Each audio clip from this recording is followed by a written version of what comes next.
Imagination, the real and eternal world, of which this vegetable universe is but a faint shadow. What is the life of man but art and science?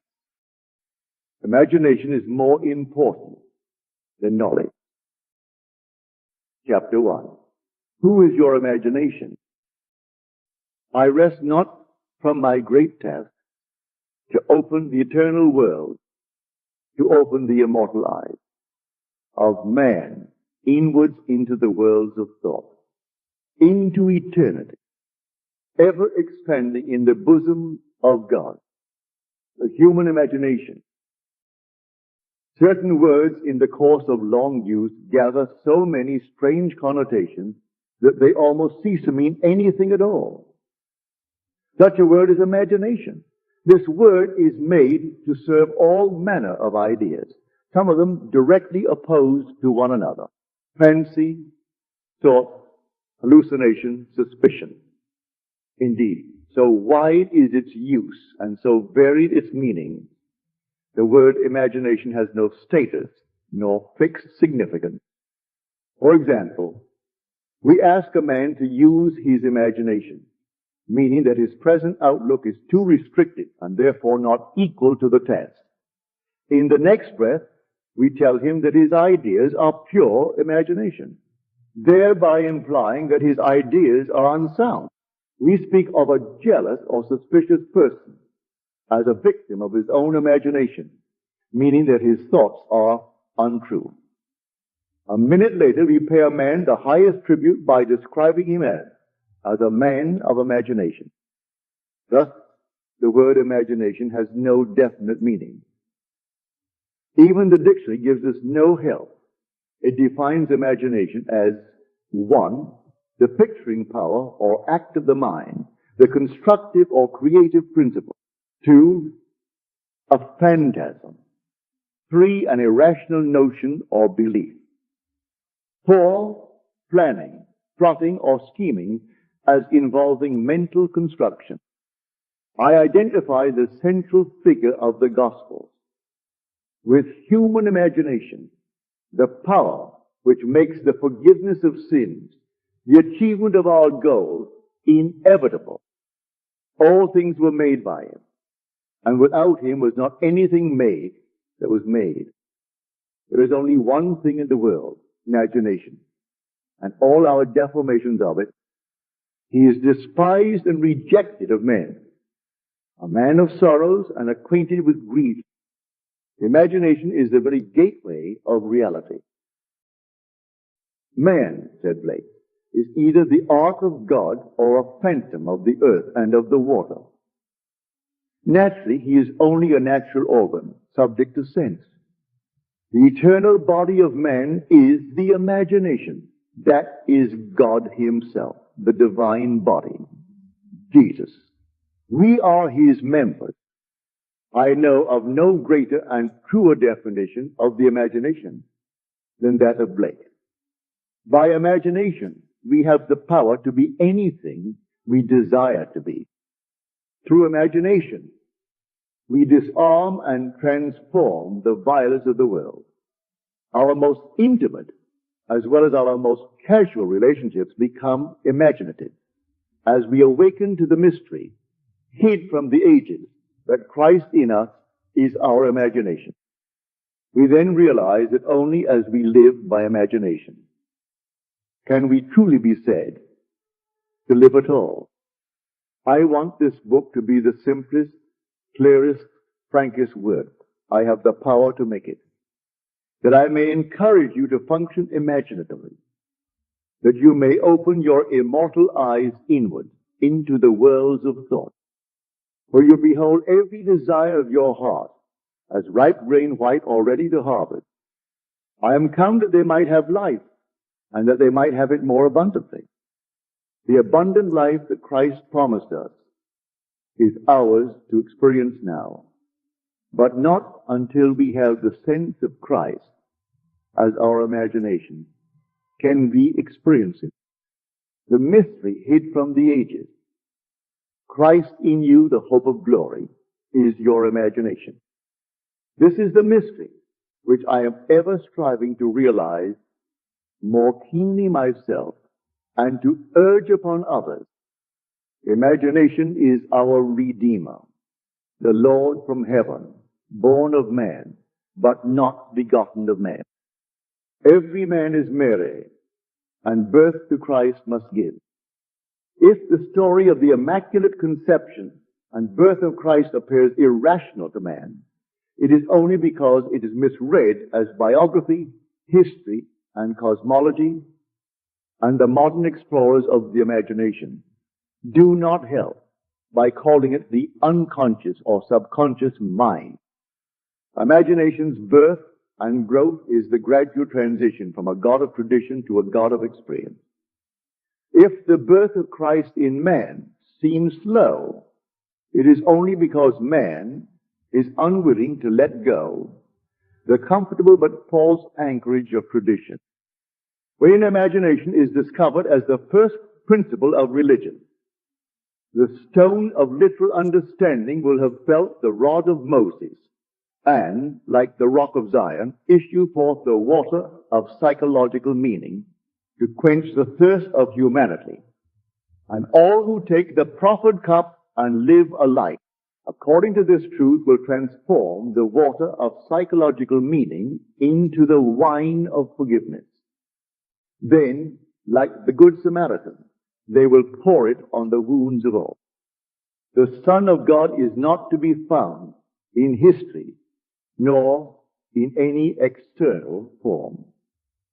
He can only be found as the imagination of Him in whom His presence becomes manifest. Oh, would thy heart but be a manger for His birth. God would once more become a child on earth. Man is the garden in which this only begotten Son of God sleeps. He awakens this Son by lifting His imagination up to heaven and clothing men in godlike stature. We must go on imagining better than the best we know. Man, in the moment of his awakening to the imaginative life, must meet the test of sonship. Father, reveal thy Son in me. And it pleased God to reveal His Son in me. The supreme test of sonship is the forgiveness of sin. The test of your imagination is Christ Jesus, the Son of God, is your ability to forgive sin. Sin means missing one's mark in life, falling short of one's ideal, failing to achieve one's aim. Forgiveness means identification of man with his ideal or aim in life. This is the work of awakened imagination, the supreme work, for it tests man's ability to enter into and partake of the nature of his opposite. Let the weak man say, I am strong. Reasonably, this is impossible. Only awakened imagination can enter into and partake of the nature of its opposite. This conception of Christ Jesus as human imagination raises these fundamental questions. Is imagination a power sufficient not merely to enable me to assume that I am strong, but is it also of itself capable of executing the idea? Suppose that I desire to be in some other place or situation. Could I, by imagining myself into such a state and place, bring about their physical realization? Suppose I could not afford the journey, and suppose my present social and financial status suppose the idea that I want to realize. Would imagination be sufficient of itself to incarnate these desires? Does imagination comprehend reason? By reason, I mean deductions from the observations of the senses. Does it recognize the external world of facts? In the practical way of everyday life is imagination a complete guide to behavior. Suppose I am capable of acting with continuous imagination. That is, suppose I am capable of sustaining the feeling of my wish fulfilled. Will my assumption harden into fact? And if it does harden into fact, shall I in reflection find that my actions through the period of incubation have been reasonable? Is my imagination of power sufficient, not merely to assume the feeling of the wish fulfilled, but is it also of itself capable of incarnating the idea? After assuming that I am already what I want to be, must I continually guide myself by reasonable ideas and actions in order to bring about the fulfillment of my assumption? Experience has convinced me that an assumption, though false, if persisted in, will harden into fact. That continuous imagination is sufficient for all things, and all my reasonable plans and actions will never make up for my lack of continuous imagination. Is it not true that the teachings of the Gospels can only be received in terms of faith, and that the Son of God is constantly looking for signs of faith in people? That is, faith in their own imagination is not the promise. Believe that ye receive, and ye shall receive. The same as imagine that you are, and you shall be. Was it not an imaginary state in which Moses endured, as seeing him who is invisible? Was it not by the power of his own imagination that he endured? Truth depends upon the intensity of the imagination, not upon external facts. Facts are the fruit-bearing witness of the use of the imagination. Man becomes what he imagines. He has a self-determined history. Imagination is the way, the truth, the life revealed. He cannot get hold of truth with the logical mind. Where the natural man of sense sees a bud, imagination sees a rose full blown. Truth cannot be encompassed by fact. As we awaken to the imaginative life, we discover that to imagine a thing is to make it so, that a true judgment need not conform to the external reality to which it relates. The imaginative man does not deny the reality of the sensuous outer world of becoming, but he knows that it is the inner world of continuous imagination that is the force by which the sensuous outer world becoming is brought to pass. He sees the outer world and all its happenings as projections of the inner world of imagination.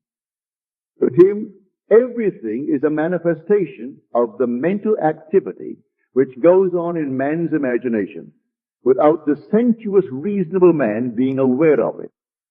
What he realizes that every man must become conscious of this inner activity and see the relationship between the inner causal world of imagination and the sensuous outer world of affect. It is a marvelous thing to find that you can imagine yourself into the state of your fulfilled desire and escape from the jails which ignorance built. The real man is a magnificent imagination. It is this self that must be awakened. Awake thou that sleepest, and arise from the dead, and Christ shall give thee life. The moment man discovers that his imagination is Christ, he accomplishes acts which on this level can only be called miraculous.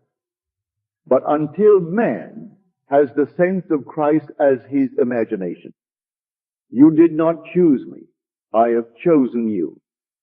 He will see everything in pure objectivity without any subjective relationship, not realizing that all that he encounters is part of himself.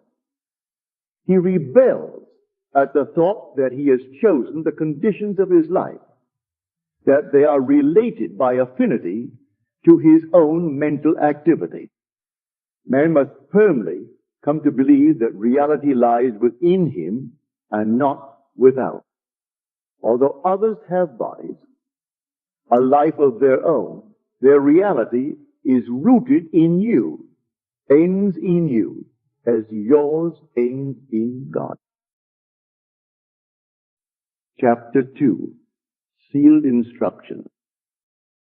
The first power that meets us at the threshold of the soul's domain is the power of imagination.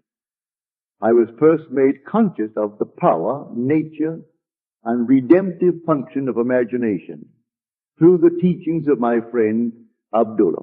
And through subsequent experiences, I learned that Jesus was a symbol of the coming of imagination to man, that the test of his birth in man was the individual's ability to forgive sin. That is, his ability to identify himself or another with his aim in life. Without the identification of man with his aim, the forgiveness of sin is an impossibility, and only the Son of God can forgive sin. Therefore, man's ability to identify himself with his aim, though reason and his senses deny it, is proof of the birth of Christ in him. To passively surrender to appearances and bow before the evidence of facts is to confess that Christ is not yet born in you. Although this teaching shocked and repelled me at first, for I was a convinced and earnest Christian, and did not then know that Christianity could not be inherited by the mere accident of birth, but must be consciously adopted as a way of life. It's told later on, through visions, mystical revelations, and practical experiences, into my understanding and found its interpretation in a deeper mood. But I must confess that it is a trying time when those things are shaken which one has always taken for granted. Seest thou these great buildings? There shall not be left one stone upon another that shall not be thrown down. Not one stone of literal understanding will be left after one drinks the water of psychological meaning. All that has been built up by natural religion is cast into the flames of mental fire. Yet what better way is there to understand Christ Jesus than to identify the central character of the Gospels with human imagination?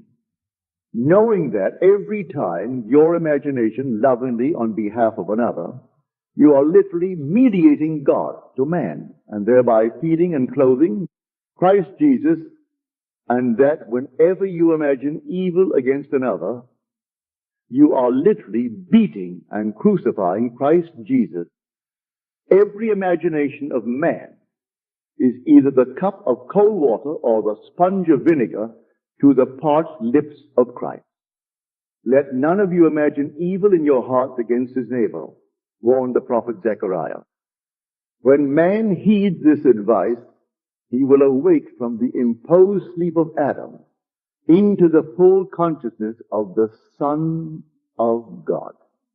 He is in the world, and the world is made by him, and the world knows him not.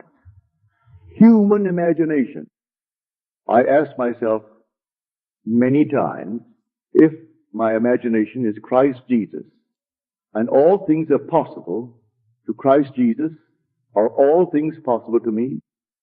Through experience, I have come to know that when I identify myself with my aim in life, then Christ is awake in me. Christ is sufficient for all things. For in him dwelleth all the fullness of the Godhead bodily. And ye are complete in him, which is the head of all principality and power. My grace is sufficient for thee. I lay down my life that I might take it again. No man taketh it from me, but I lay it down to myself. What a comfort it is to know that all that I experience is the result of my own standard of beliefs. That I am the center of my own web of circumstances, and that as I change, so must my outer world. The world presents different appearances according as our states of consciousness differ. What we see when we are identified with a state cannot be seen when we are no longer fused with it. By state is meant all that man believes and consents to as true. No idea presented to the mind can realize itself unless the mind accepts it. It depends on the acceptance, the state with which we are identified, how things present themselves. In the fusion of imagination and state is to be found the shaping of the world as it seems. The world is a revelation of the states with which imagination is viewed. It is the state from which we think that determines the objective world in which we live. The rich man, the poor man, the good man, the thief are what they are by virtue of the states from which they view the world. On the distinction between these states depends the distinction between the worlds of these men. Individually, so different is this same world. It is not the actions and behavior of the good man that should be matched, but his point of view. Outer reforms are useless if the inner state is not changed. Success is gained not by imitating the outer actions of the successful, but by right inner actions and inner talking. If we detach ourselves from a state, and we may, at any moment, the conditions and circumstances to which that union gave being vanish. It was in the fall of 1933 in New York City that I approached Abdullah with a problem. He asked me one simple question: what do you want? I told him that I would like to spend the winter in Barbados, but that I was broke. I literally did not have a nickel. If you will imagine yourself to be in Barbados, said he, thinking and viewing the world from that state of consciousness, instead of thinking of Barbados, you will spend the winter there. You must not concern yourself with the ways and means of getting there, for the state of consciousness of already being in Barbados, if occupied by your imagination, will devise the means best suited to realize itself. Man lives by committing himself to invisible states, by fusing his imagination with what he knows to be other than himself, and in this union he experiences the result of that fusion. No one can lose what he has, save by detachment from the state where the things experienced have their natural life. You must imagine yourself right into the state of your fulfilled desire, Abdullah told me, and fall asleep viewing the world from Barbados. The world which we describe from observation must be, as we describe it, relative to ourselves.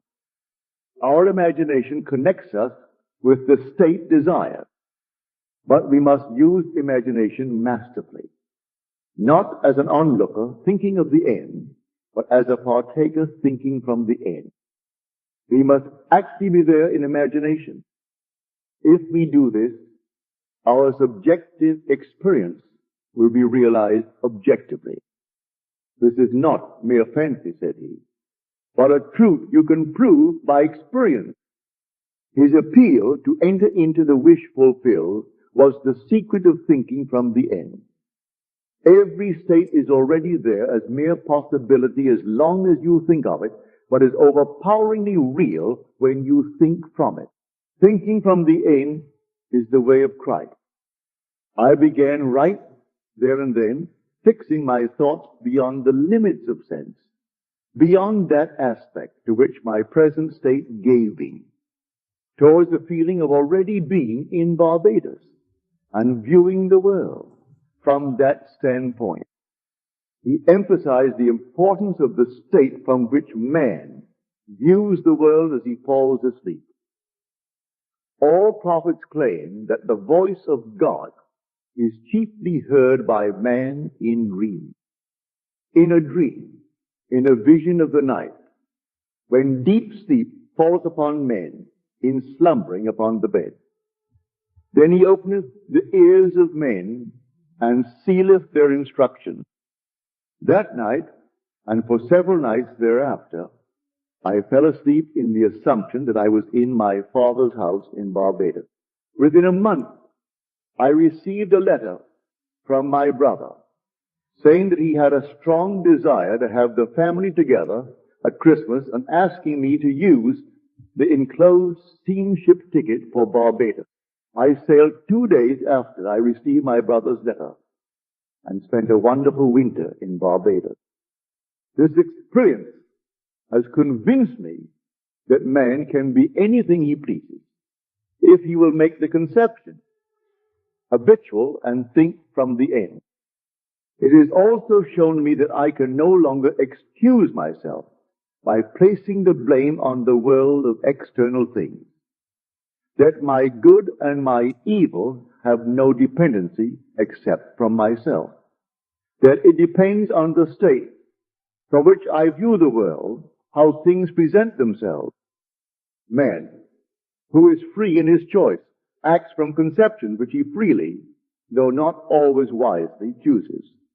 All conceivable states are awaiting our choice and occupancy, but no amount of rationalizing will of itself yield us the state of consciousness which is the only thing worth having. The imaginative image is the only thing to seek. The ultimate purpose of imagination is to create in us the Spirit of Jesus, which is continual forgiveness of sin, continual identification of man with his ideal.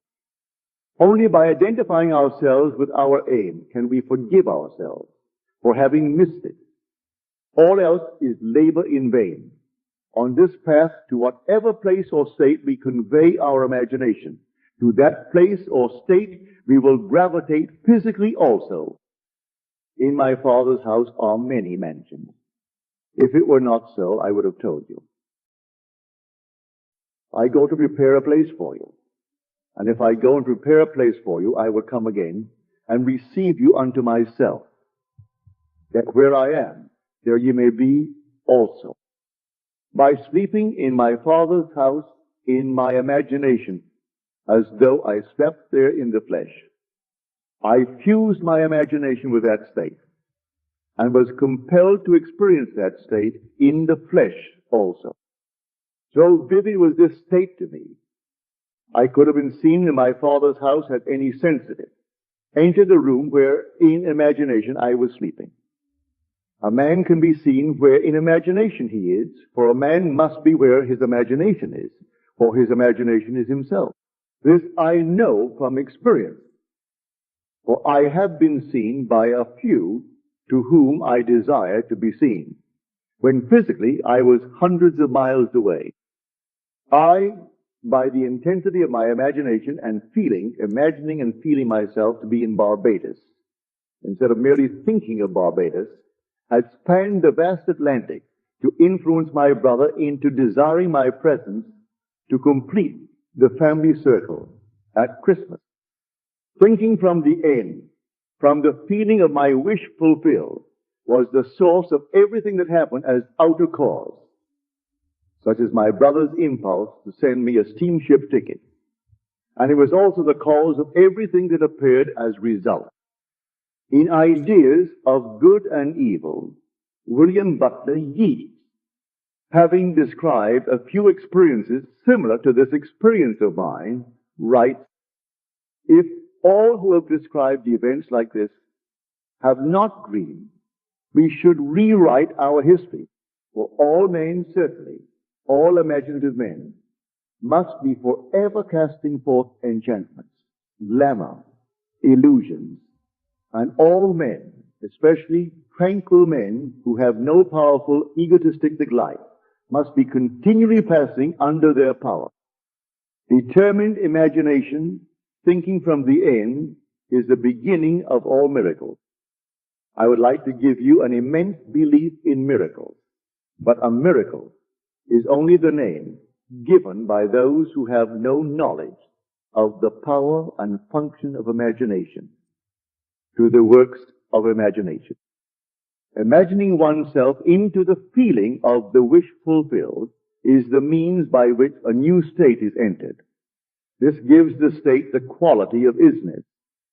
Hermes tells us that which is manifested. That which has been or shall be is unmanifested, but not dead. For so the eternal activity of God animates all things, the future must become the present in the imagination of the one who would wisely and consciously create circumstances. We must translate vision into being, thinking of into thinking from. Imagination must center itself in some state and view the world from that state. Thinking from the end is an intense perception of the world of fulfilled desire. Thinking from the state desired is creative living. Ignorance of this ability to think from the end is bondage. It is the root of all bondage with which man is bound. To passively surrender to the evidence of the senses underestimates the capacities of the inner self. Once man accepts thinking from the end as a creative principle in which he can cooperate, then he is redeemed from the absurdity of ever attempting to achieve his objective by merely thinking of it. Construct all ends according to the pattern of fulfilled desire.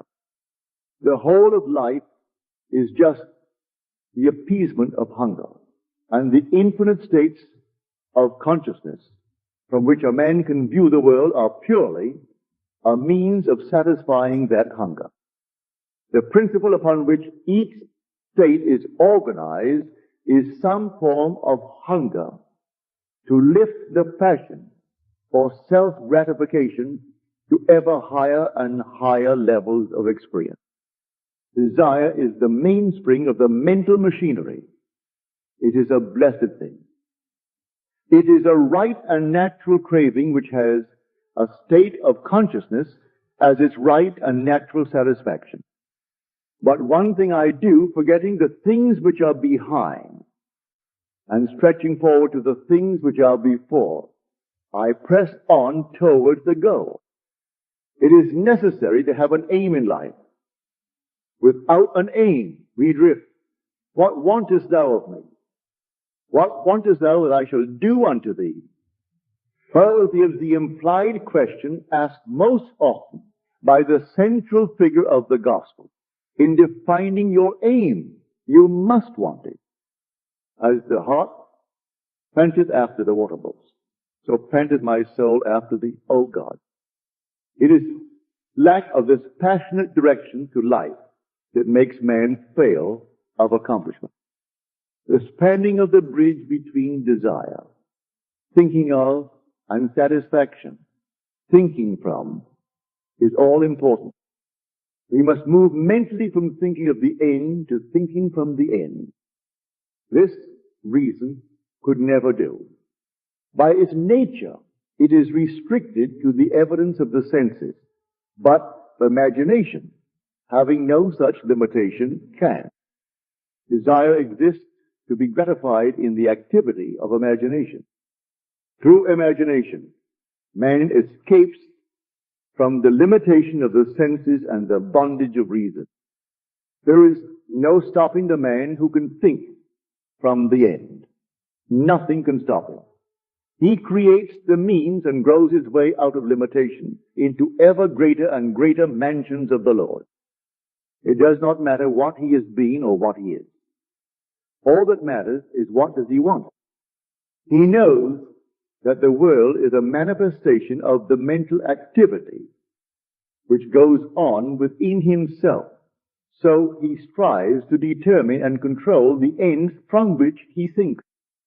In his imagination he dwells in the end, confident that he shall dwell there in the flesh also. He puts his whole trust in the feeling of the wish fulfilled and lives by committing himself to that state. For the art of fortune is to tempt himself to do. Like the man at the pool of Bethesda, he is ready for the moving of the waters of imagination. Knowing that every desire is right-brained to him who knows how to think from the end, he is indifferent to mere reasonable probability and confident that through continuous imagination, his assumptions will harden into fact. But how to persuade men everywhere that thinking from the end is the only living, how to foster it in every activity of man, how to reveal it as the plenitude of life and not the compensation of the disappointed. That is the problem. Life is a controllable thing. You can experience what you please once you realize that you are His Son and that you are what you are by virtue of the state of consciousness from which you think and view the world.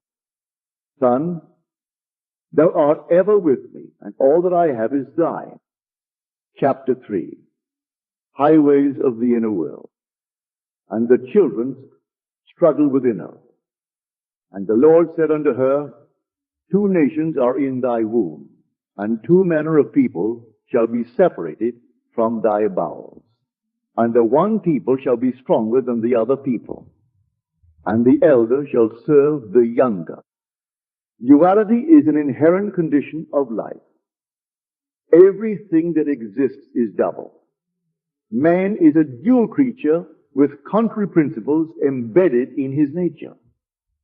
They war within him and present attitudes to life which are antagonistic. This conflict is the eternal enterprise, the war in heaven, the never-ending struggle of the younger or inner man of imagination to assert his supremacy over the elder or outer man of sense. The first shall be last, and the last shall be first. He it is who coming after me is preferred before me. The second man is the Lord from heaven. Man begins to awake to the imaginative life the moment he feels the presence of another being in himself. In your limbs lie nations twain, rival races from their birth. One the mastery shall gain, the younger o'er the elder reign. There are two distinct centers of thought or outlook on the world, possessed by every man. The Bible speaks of these two outlooks as natural and spiritual. The natural man receiveth not the things of the Spirit of God, for they are foolishness unto him. Neither can he know them, because they are spiritually discerned. Man's inner body is as real in the world of subjective experience as his outer physical body is real in the world of external reality. But the inner body expresses a more fundamental part of reality. This existing inner body of man must be consciously exercised and directed. The inner world of thought and feeling to which the inner body is attuned has its real structure and exists in its own higher space. There are two kinds of movement. One that is according to the inner body and another that is according to the outer body. The movement which is according to the inner body is causal, but the outer movement is under compulsion. The inner movement determines the outer, which is joined to it, bringing into the outer a movement that is similar to the actions of the inner body. Inner movement is the force by which all events are brought to pass. Outer movement is subject to the compulsion applied to it by the movement of the inner body. Whenever the actions of the inner body match the actions which the outer must take to appease desire, that desire will be realized. Construct mentally a drama which implies that your desire is realized, and make it one which involves movement of self. Immobilize your outer physical self. Act precisely as though you are going to take a nap and start the predetermined action in imagination. A vivid representation of the action is the beginning of that action. Then, as you are falling asleep, consciously imagine yourself into the scene. The length of the sleep is not important. A short nap is sufficient. But carrying the action into sleep thickens fancy into fact. At first your thoughts may be like rambling sheep that have no shepherd. Don't despair. Should your attention stray 70 times 7, bring it back 70 times 7 to its predetermined course, until from sheer exhaustion it follows the appointed path. The inner journey must never be without direction. When you take to the inner road, it is to do what you did mentally before you started. You go for the prize. You have already seen and accepted. In The Road to Xanadu, Professor John Livingston Lowe says, "For I have long had the feeling, which this study had matured to a conviction, that fancy and imagination are not two powers at all, but one.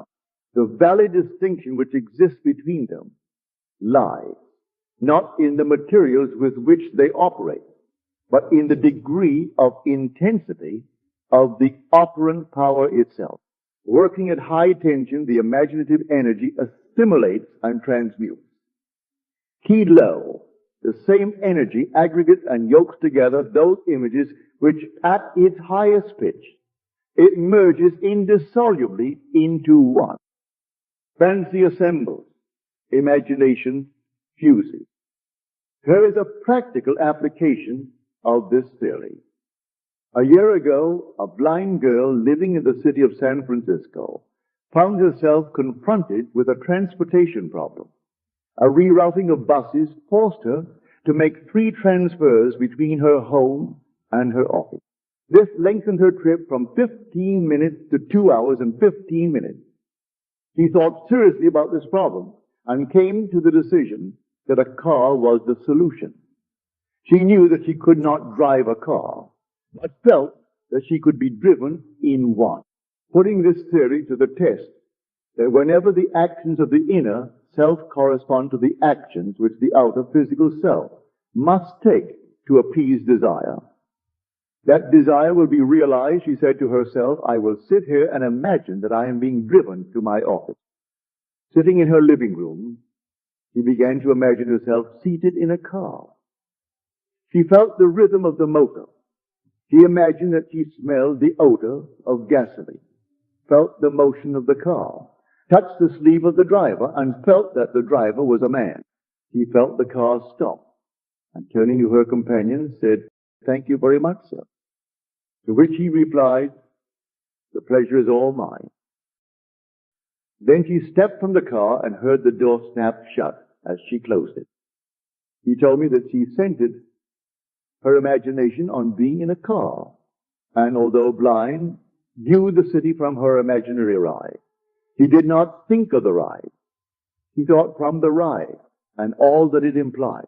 This controlled and subjectively directed purposive ride raised her imagination to its full potency. She kept her purpose ever before her, knowing there was cohesion in purpose and inner movement. In these mental journeys, an emotional continuity must be sustained.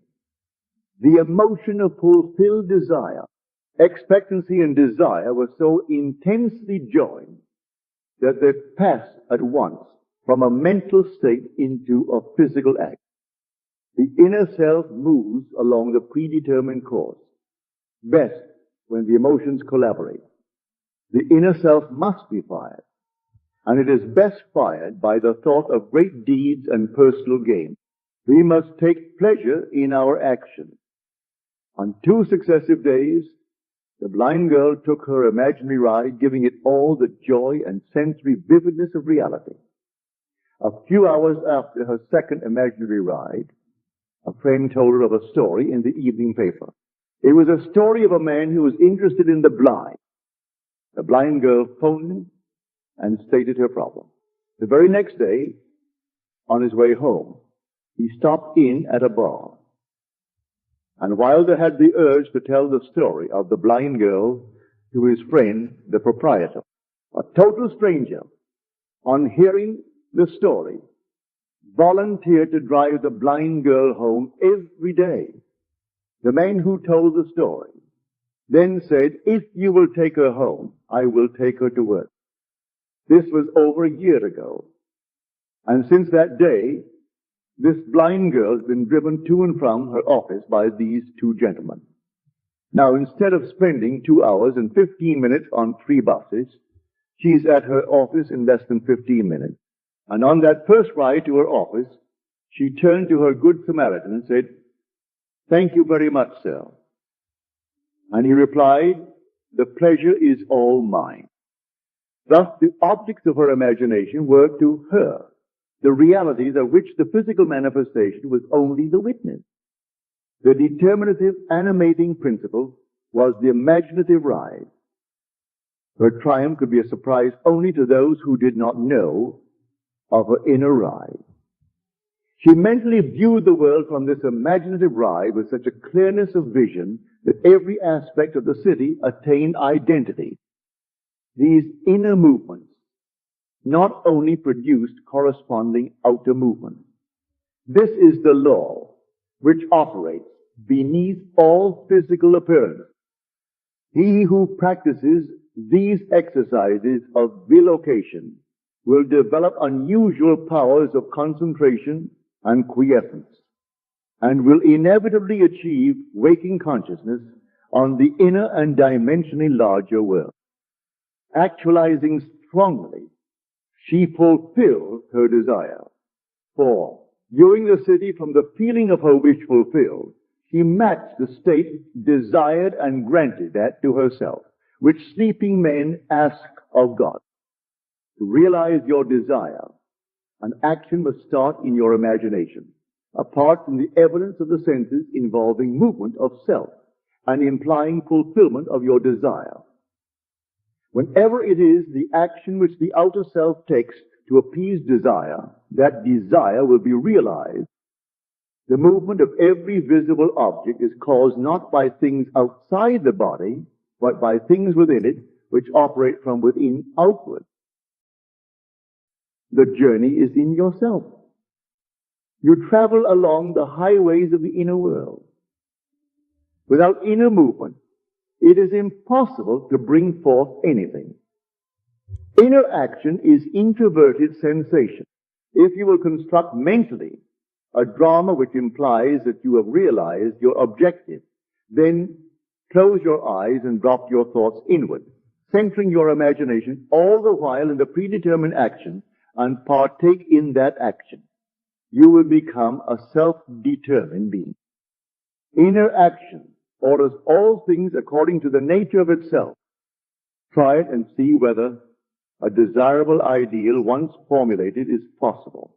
For only by this process of experiment can you realize your potentiality. It is thus that this creative principle is being realized.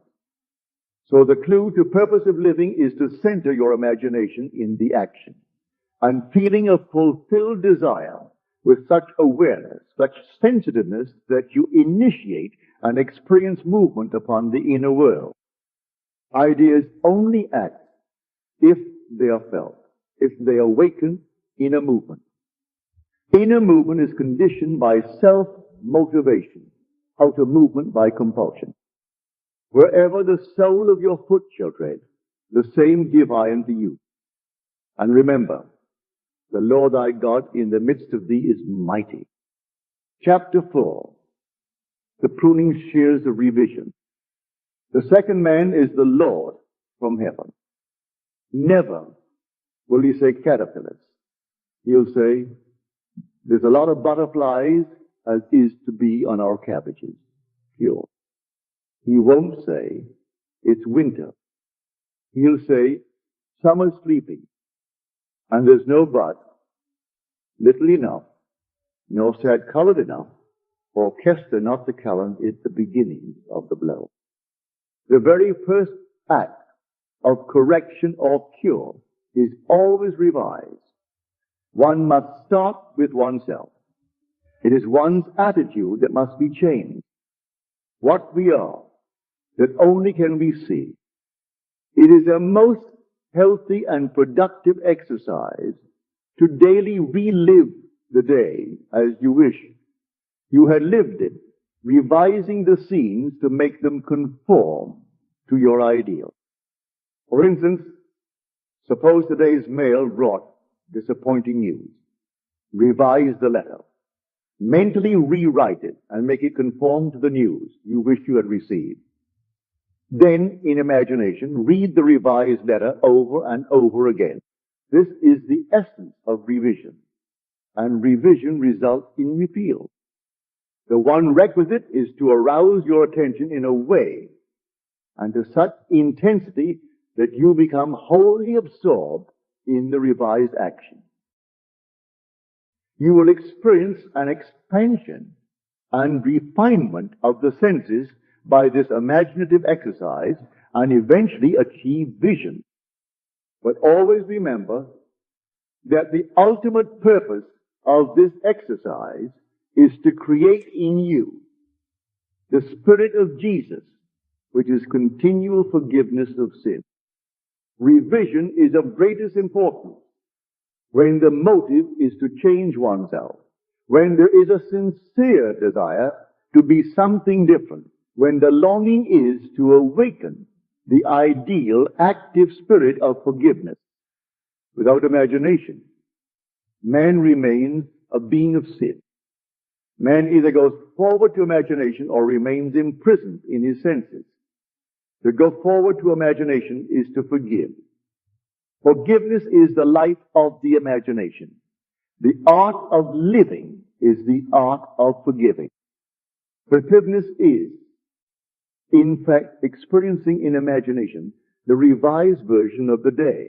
Experiencing in imagination what you wish you had experienced in the flesh.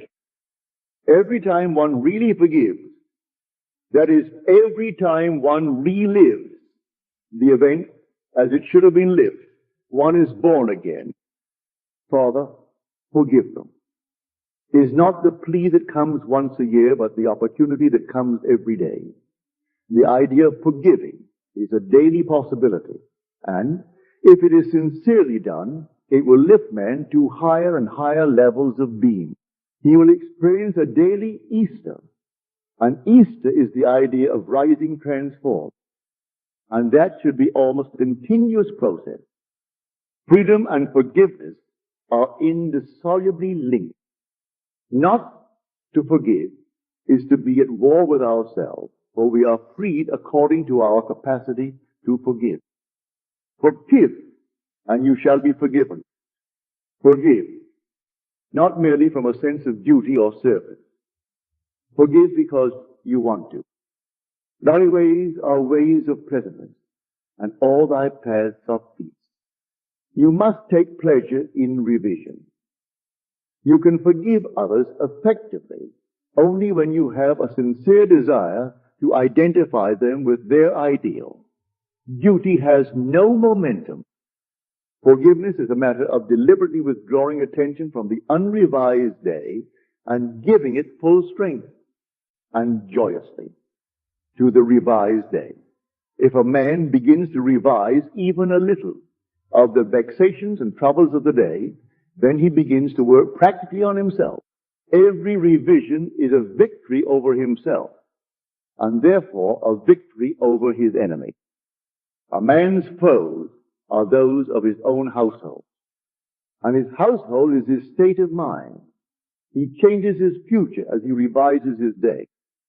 When a man practices the art of forgiveness, of revision, however factual the scene on which sight then rests, he revises it with his imagination and gazes on one never before witnessed.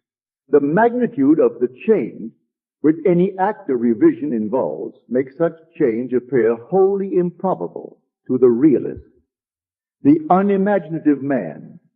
But the radical changes in the fortunes of the prodigal were all produced by a change of heart. The battle man fights is fought out in his own imagination.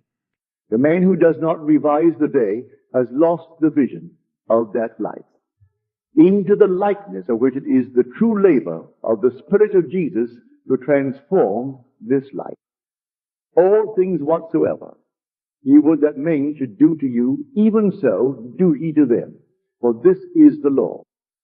Here is the way an artist friend forgave herself and was set free from pain, annoyance, and unfriendliness, knowing that nothing but forgetfulness and forgiveness will bring us to new values. He cast herself upon her imagination and escape from the prison of her senses. She writes, Thursday, I taught all day in the art school. Only one small thing marred the day. Coming into my afternoon classroom, I discovered the janitor had left all the chairs on top of the desk after cleaning the floor. As I lifted a chair down, it slipped from my grasp and struck me a sharp blow on the instep of my right foot. I immediately examined my thoughts and found that I had criticized the man for not doing his job properly. Since he had lost his helper, I realized he probably felt he had done more than enough, and it was an unwanted gift that had bounced and hit me on the foot. Looking down at my foot, I saw both my skin and nylons were intact, so forgot the whole thing. That night, after I'd been working intensely for about 3 hours on a drawing, I decided to make myself a cup of coffee. To my utter amazement, I couldn't manage my right foot at all, and it was giving out great bumps of pain. I hopped over to a chair and took off my slipper to look at it. The entire foot was a strange purplish pink, swollen out of shape and red hot. I tried walking on it and found that it just flapped. I had no control over it whatsoever. It looked like one of two things. Either I had cracked a bone when I dropped the chair on it, or something could be dislocated. No use speculating what it is. Better get rid of it right away. So I became quiet, all ready to melt myself into light. To my complete bewilderment, my imagination refused to cooperate. It just said no. This sort of thing often happens when I am painting. I just started to argue, why not? It just kept saying no. Finally, I gave up and said, you know I am in pain. I am trying hard not to be frightened, but you are the boss. What do you want to do? The answer, go to bed and review the day's events. So I said, all right. But let me tell you, if my foot isn't perfect by tomorrow morning, you have only yourself to blame. After arranging the bedclothes so they didn't touch my foot, I started to review the day. It was slow going as I had difficulty keeping my attention away from my foot. I went through the whole day, saw nothing to add to the chair incident. But when I reached the early evening, I found myself coming face to face with a man who for the past year has made a point of not speaking. The first time this happened, I thought he had grown deaf. I had known him since school days, but we had never done more than say hello and comment on the weather. Mutual friends assured me I had done nothing, that he said he never liked me, and finally decided it was not worthwhile speaking. I had said, hi. He hadn't answered. I found that I thought, poor guy, what a horrid state to be in. I shall do something about this ridiculous state of affairs. So in my imagination, I stopped right there and we did the scene. I said, hi.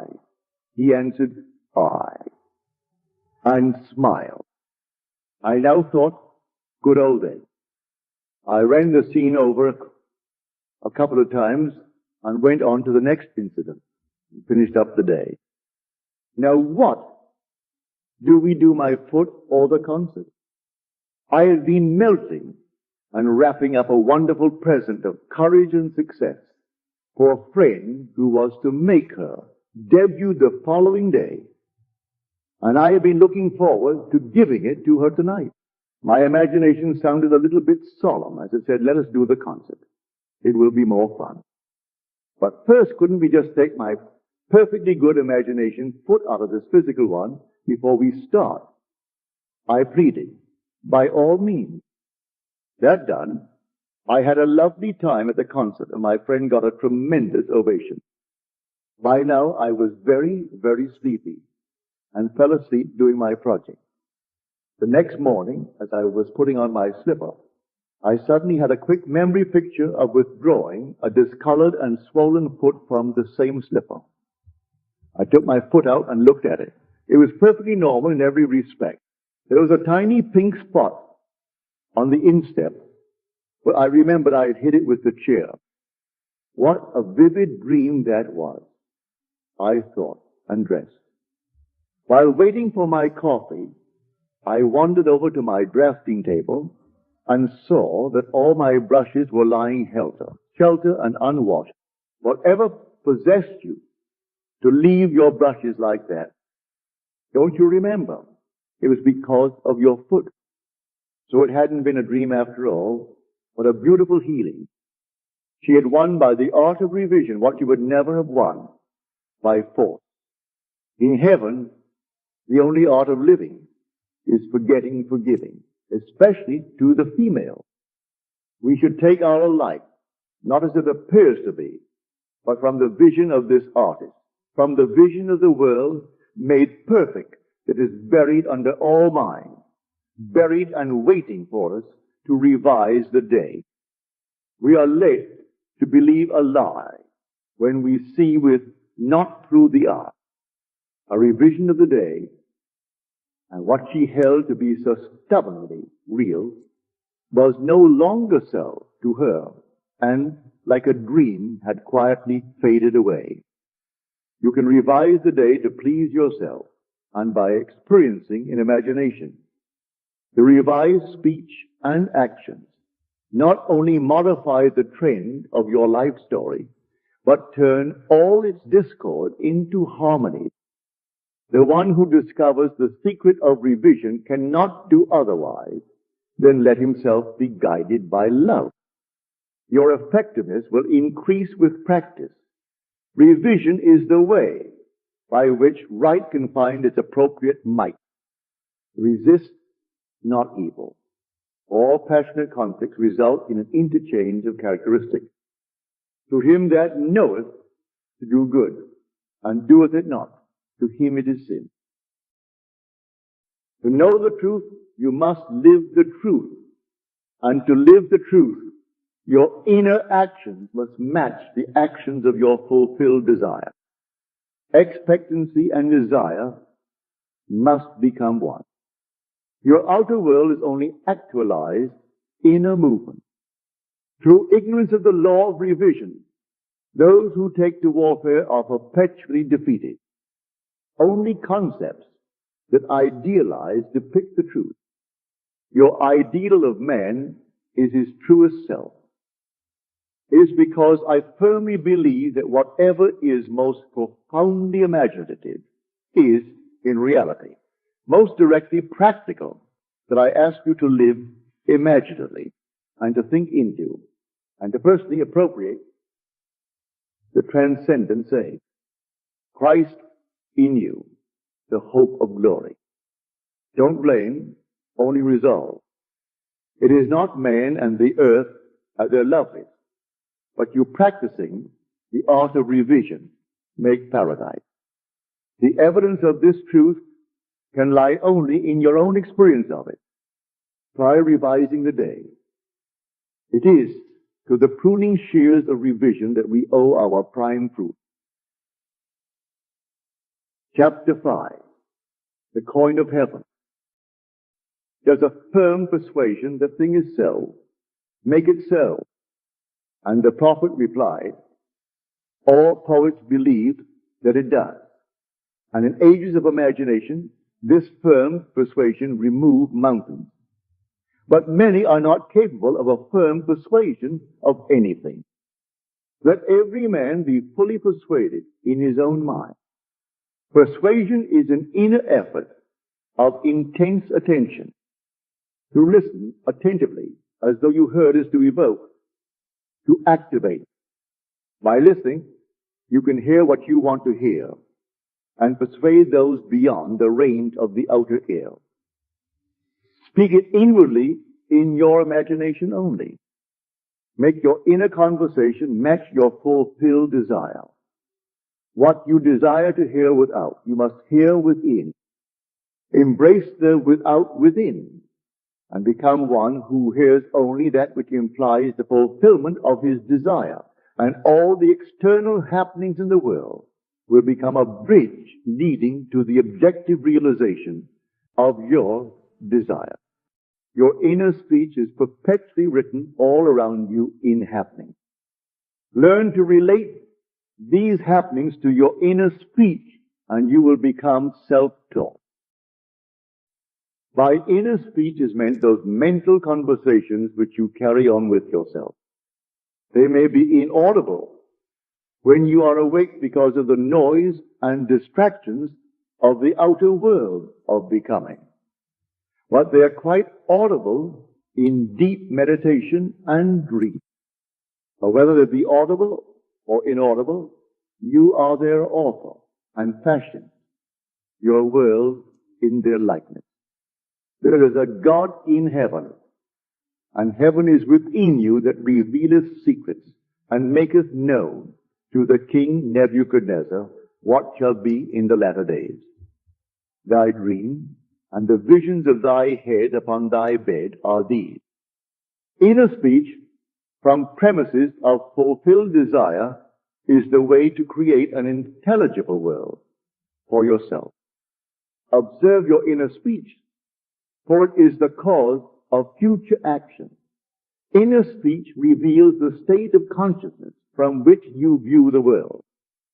Make your inner speech match your fulfilled desire, for your inner speech is manifested all around you in happening. If any man offend not in word, the same is a perfect man and able also to bridle the whole body. Behold, we put bits in the horses' mouths that they may obey us, and we turn about their whole body.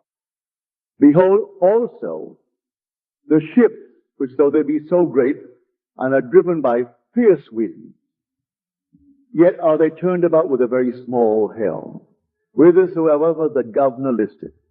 Even so, the tongue is a little member, and boasteth great things.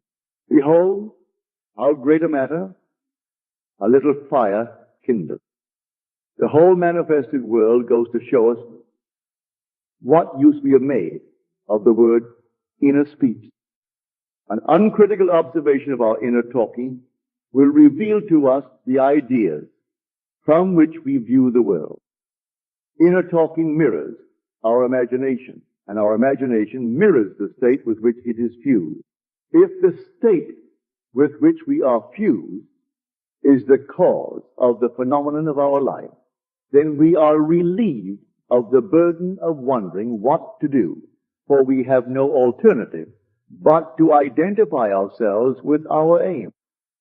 And inasmuch as the state with which we are identified mirrors itself in our inner speech, then to change the state with which we are fused, we must first change our inner talking. It is our inner conversations which make tomorrow's facts.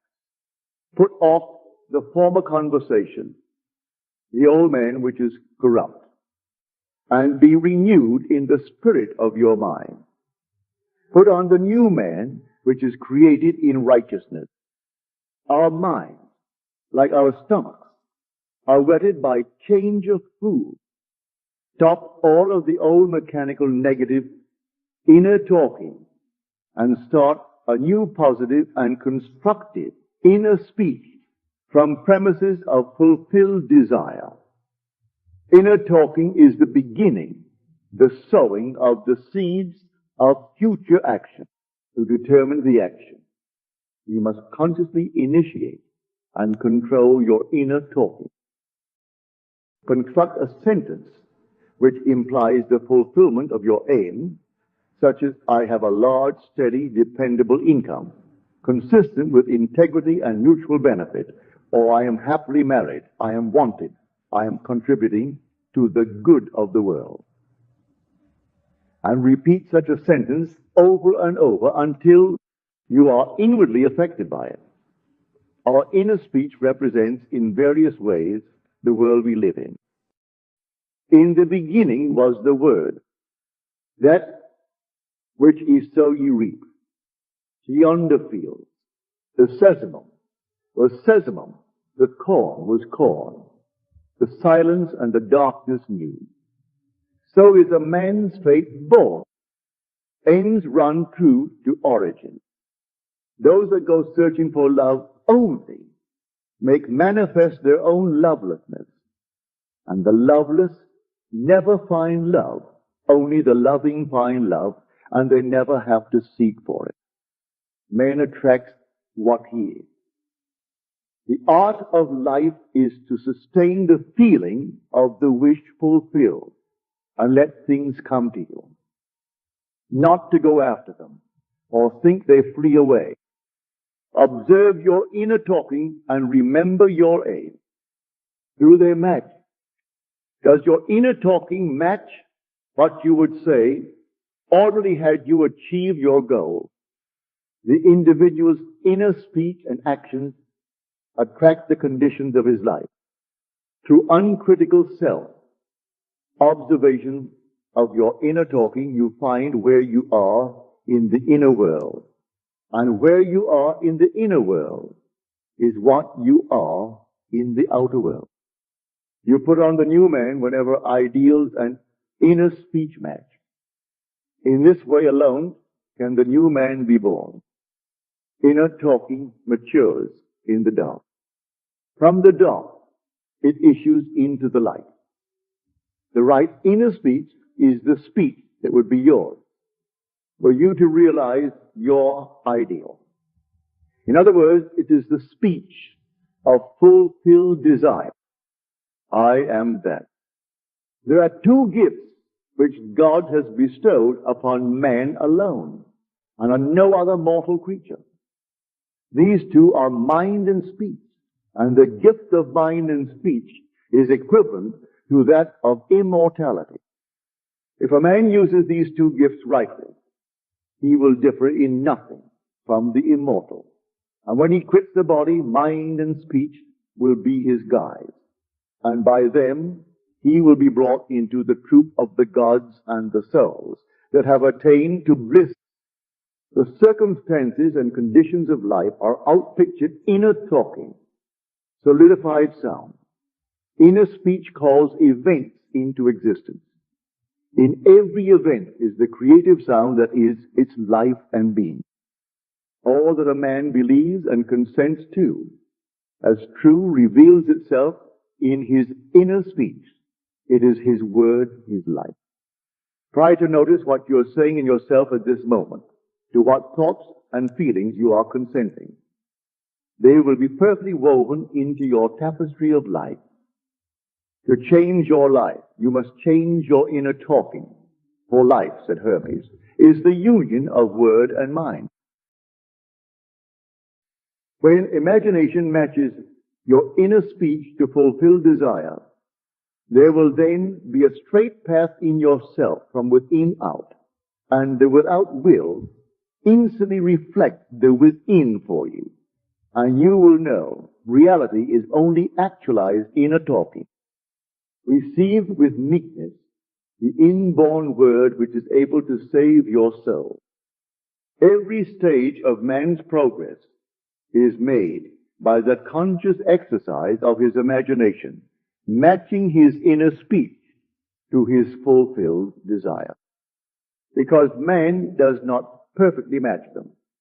The results are uncertain, while they might be perfectly certain. Persistent assumption of the wish fulfilled is the means of fulfilling the intention. As we control our inner talking, matching it to our fulfilled desires, we can lay aside all other processes.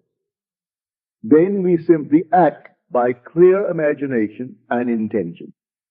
We imagine the wish fulfilled and carry on mental conversations from that premise. Through controlled inner talking from premises of fulfilled desire, seeming miracles are performed. The future becomes the present and reveals itself in our inner speech. To be held by the inner speech of fulfilled desire is to be safely anchored in life. Our lives may seem to be broken by events, but they are never broken so long as we retain the inner speech of fulfilled desire. All happiness depends on the active, voluntary use of imagination to construct and inwardly affirm that we are what we want to be.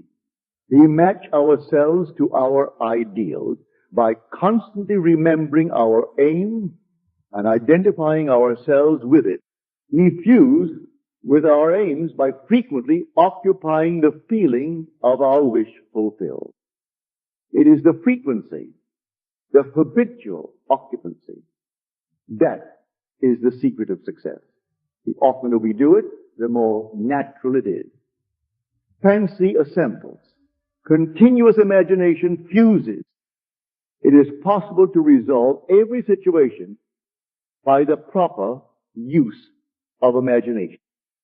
Our task is to get the right sentence, the one which implies that our desire is realized, and fire the imagination with it.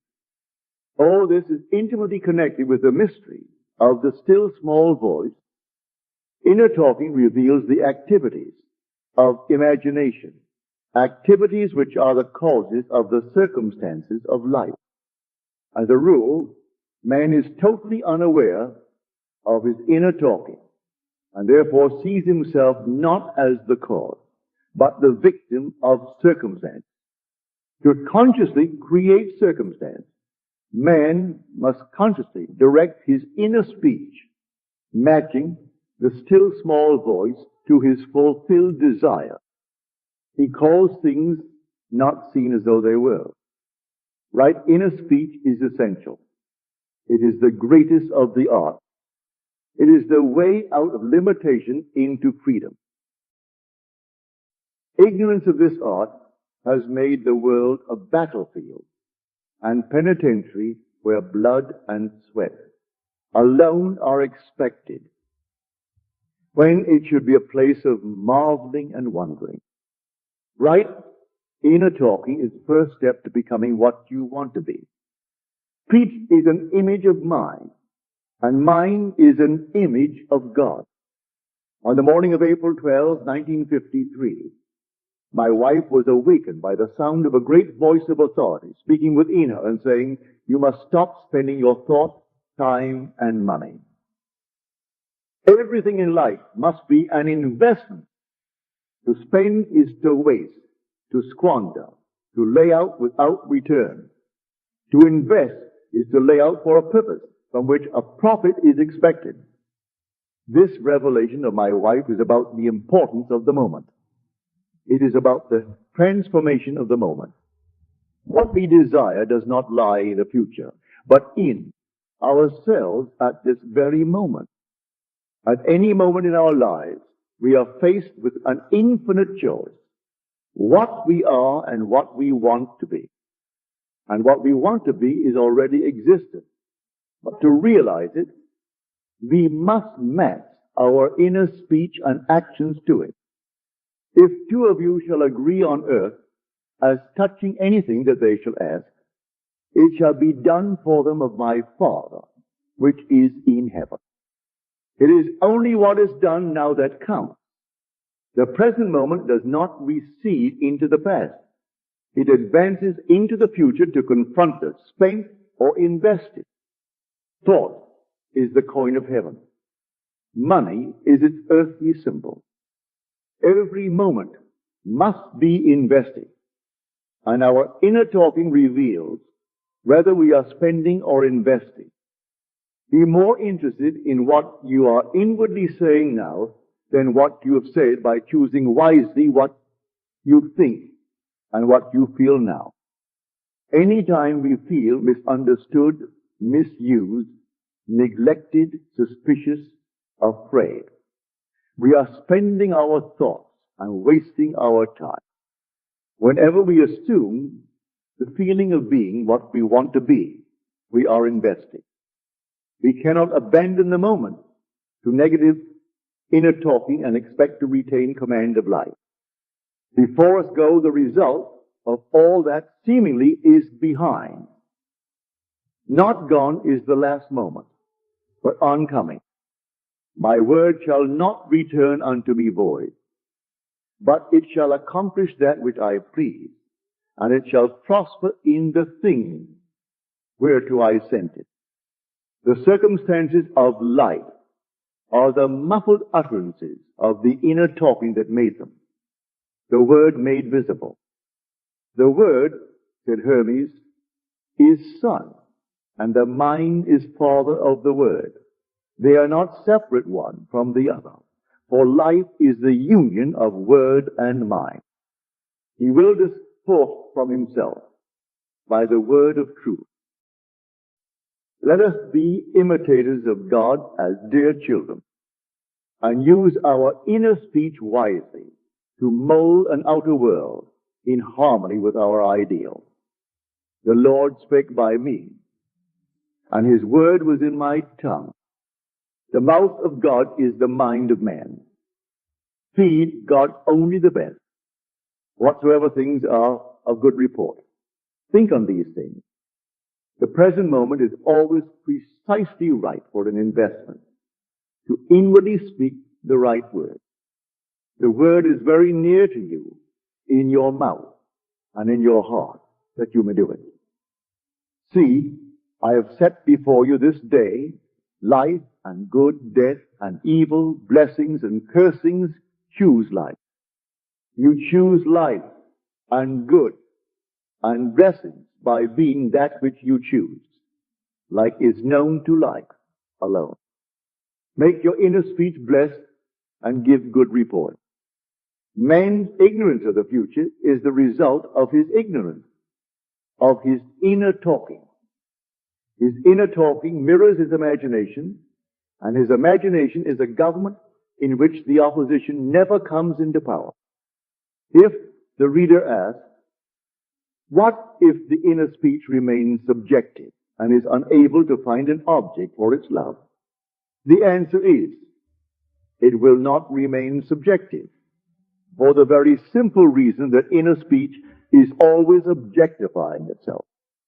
What frustrates and festers and becomes the disease that afflicts humanity is man's ignorance of the art of matching inner words to fulfill desire. Inner speech mirrors imagination, and imagination is Christ.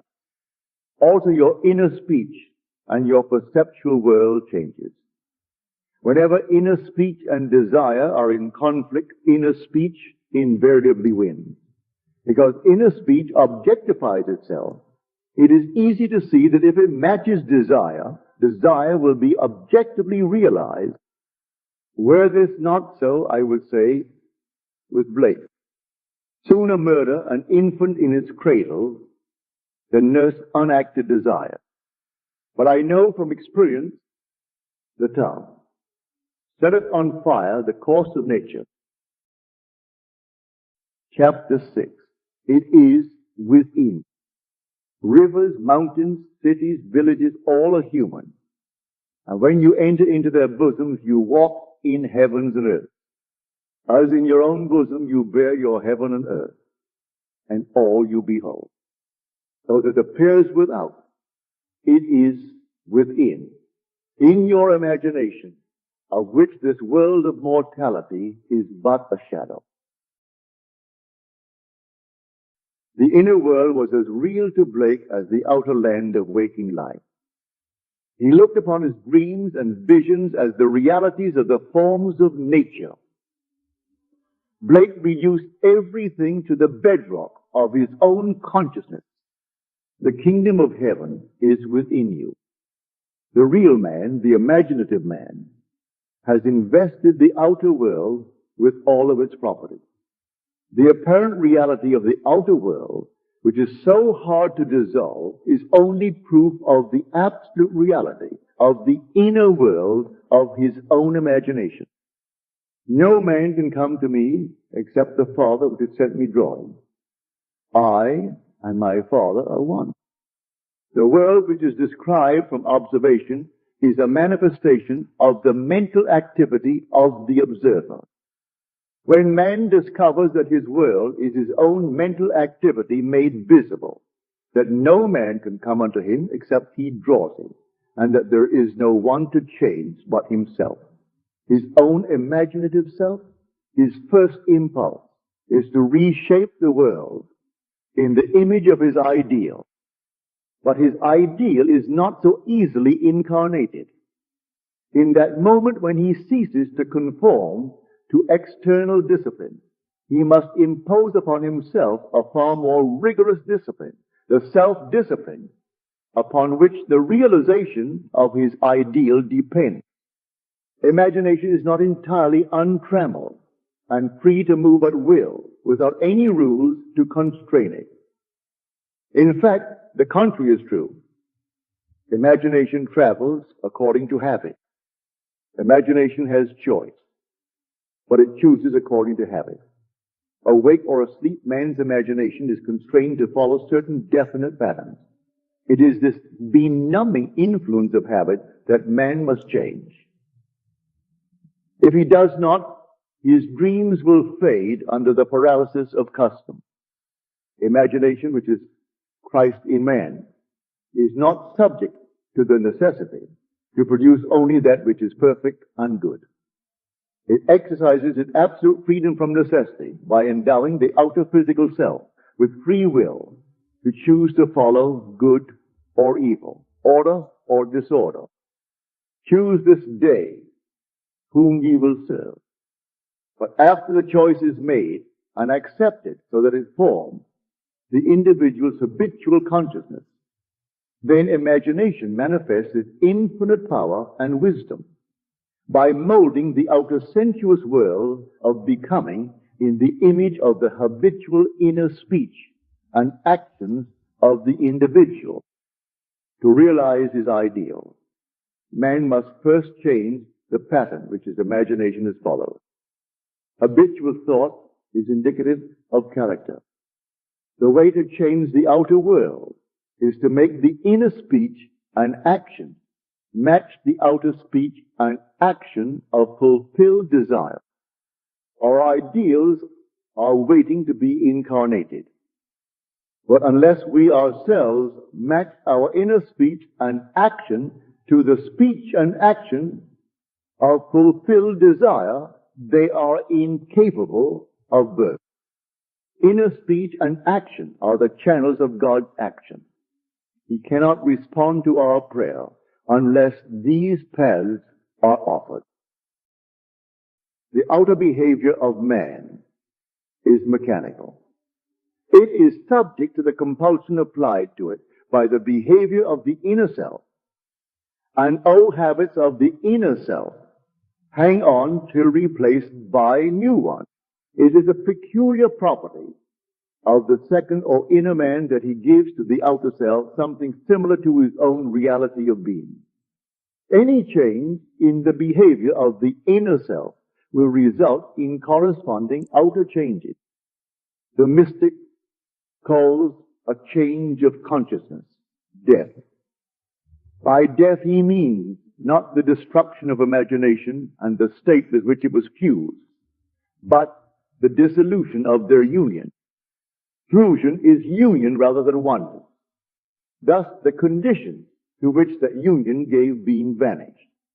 I die daily, said Paul to the Corinthians.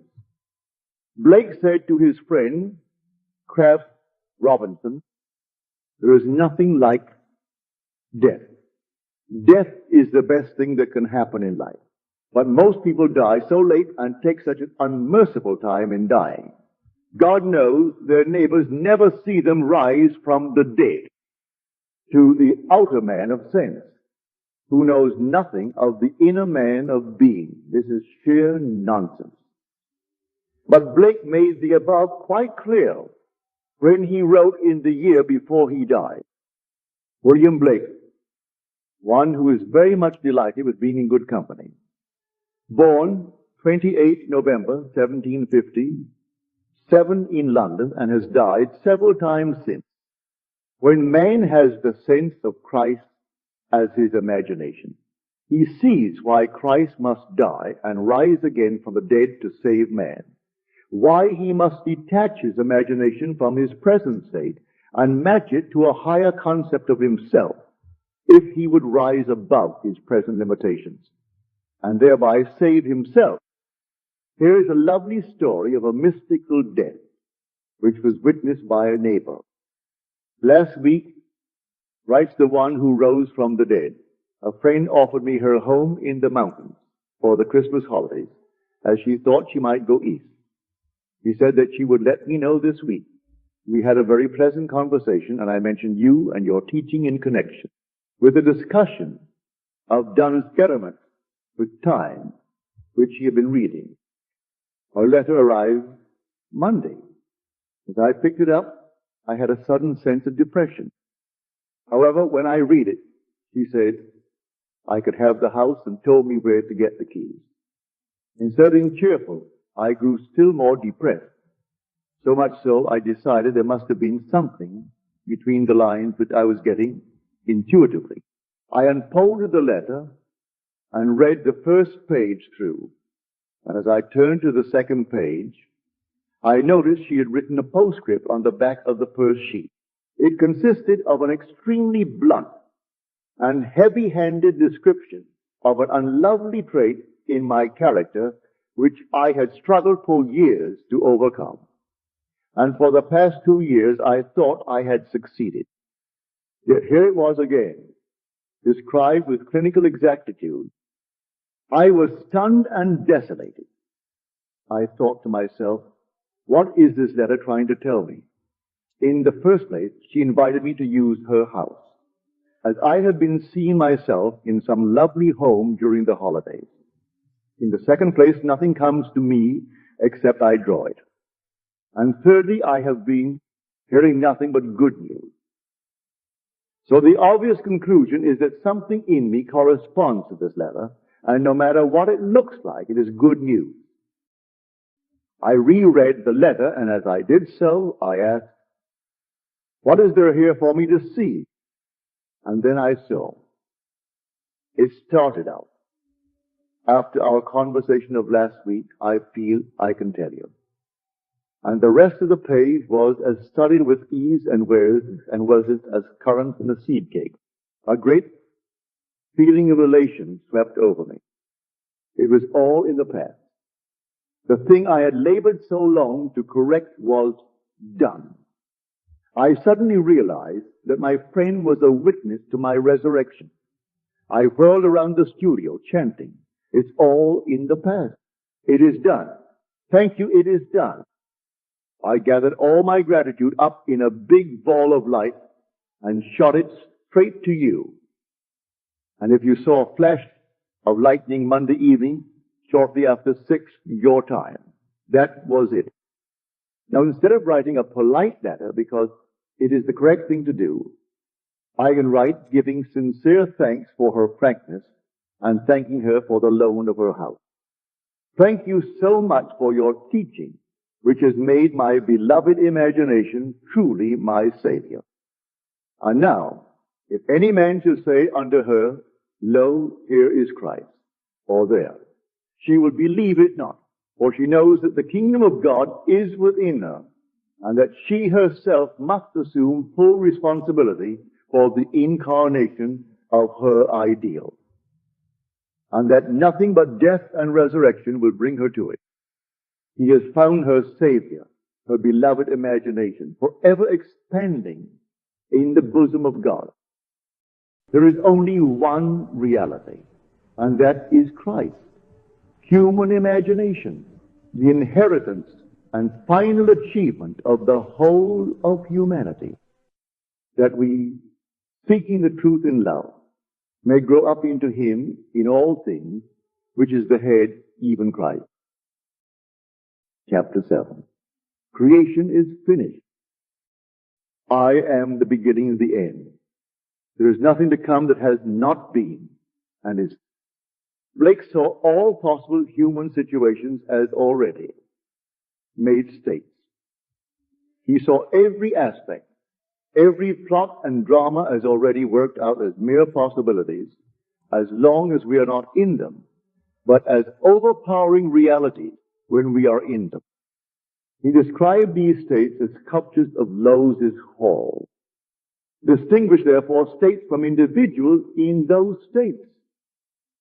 States change, but individual identities never change nor cease. The imagination is not a state, said Blake. It is the human existence itself. Affection or love becomes a state when divided from imagination. Yes, how important this is to remember is almost impossible to say, but the moment the individual realizes this for the first time is the most momentous in his life. And to be encouraged to feel this is the highest form of encouragement it is possible to give. This truth is common to all men. But the consciousness of it, and much more, the self-consciousness of it, is another matter. The day I realized this great truth, that everything in my world is a manifestation of the mental activity which goes on within me, and that the conditions and circumstances of my life only reflect the state of consciousness with which I am fused, is the most momentous in my life. What the experience that brought me to this certainty is so remote from ordinary existence, I have long hesitated to tell it, for my reason refused to admit the conclusions to which the experience impelled me. Nevertheless, this experience revealed to me that I am supreme within the circle of my own state of consciousness, and that it is the state with which I am identified that determines what I experience. Therefore, it should be shared with all.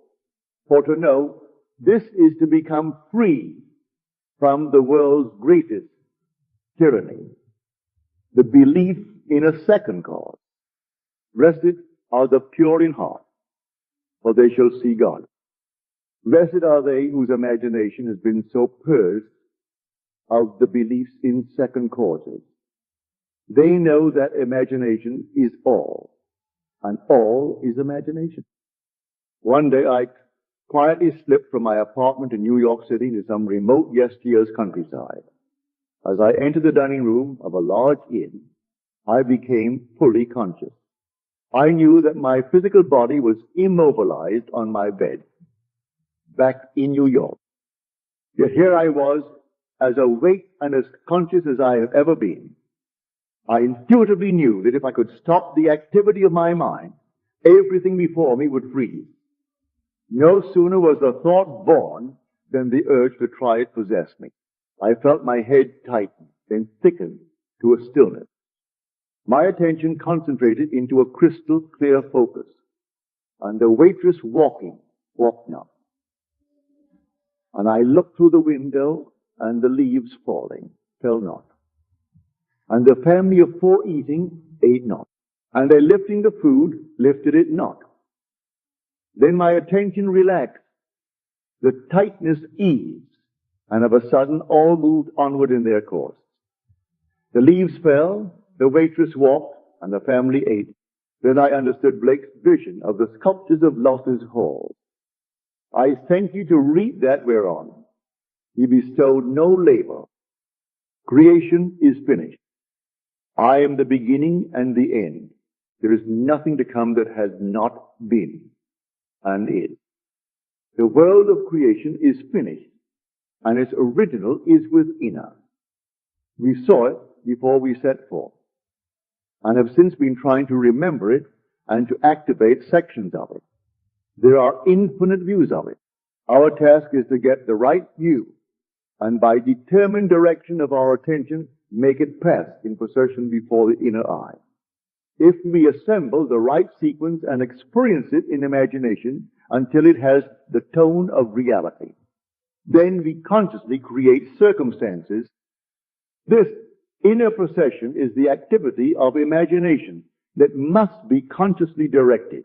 We, by a series of mental transformations, become aware of increasing portions of that which already is. And by matching our own mental activity to that portion of creation which we desire to experience, we activate it, resurrect it, and give it life. This experience of mine not only shows the world as a manifestation of the mental activity of the individual observer, but it also reveals our course of time as jumps of attention between eternal moments An infinite abyss separates any two moments of ours. We, by the movements of our attention, give life to the sculptures of lost walls. Think of the world as containing an infinite number of states of consciousness from which it could be viewed. Think of these states as rooms or mansions in the house of God, and like the rooms of any house, they are fixed relative to one another. But think of yourself, the real self, the imaginative you, as the living, moving occupant of God's house. Each room contains some of Lotus' sculptures with infinite plots and dramas and situations already worked out, but not activated. They are activated as soon as human imagination enters and fuses with them. Each represents certain mental and emotional activities. To enter a state, man must consent to the ideas and feelings which it represents.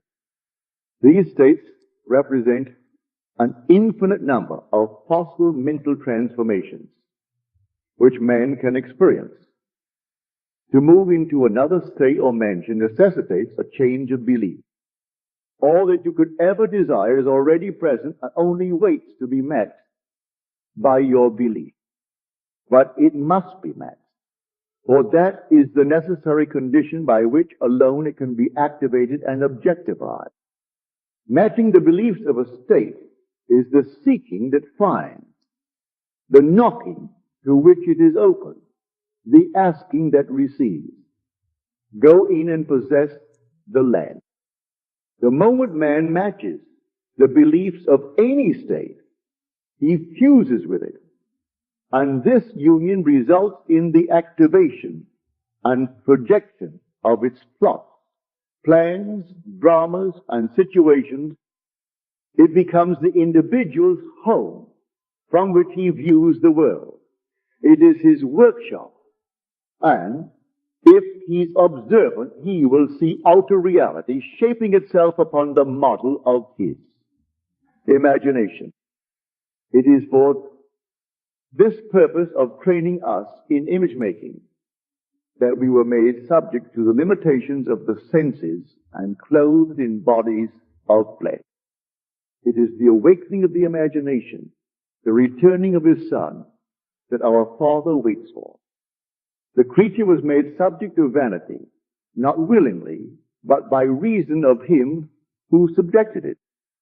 But the victory of the Son, the return of the prodigal, assures us that the creature shall be delivered from the bondage of corruption into the glorious liberty of the Son. We were subjected to this biological experience because no one can know of imagination who has not been subjected to the vanities and limitations of the flesh, who has not taken his share of sonship and gone prodigal, who has not experimented and tasted this cup of experience. And confusion will continue until man awakes and a fundamentally imaginative view of life has been reestablished and acknowledged as basic. I should preach the unsearchable riches of Christ and make all men see what is the fellowship of the mystery which from the beginning of the world has been hid in God, who created all things by Jesus Christ. Bear in mind that Christ in you is your imagination. As the appearance of our world is determined by the particular state with which we are fused, so may we determine our fate as individuals by fusing our imaginations with ideals we seek to realize. On the distinction between our states of consciousness depends the distinction between the circumstances and conditions of our life. Man who is free in his choice of state often cries out to be saved from the state of his choice. And he shall cry out in that day because of your king, which he shall have chosen you. And the Lord will not hear you in that day. Nevertheless, the people refused to obey the voice of Samuel. And they said, Nay, but we will have a king over us. Choose wisely the state that you will serve. All states are lifeless until imagination fuses with them.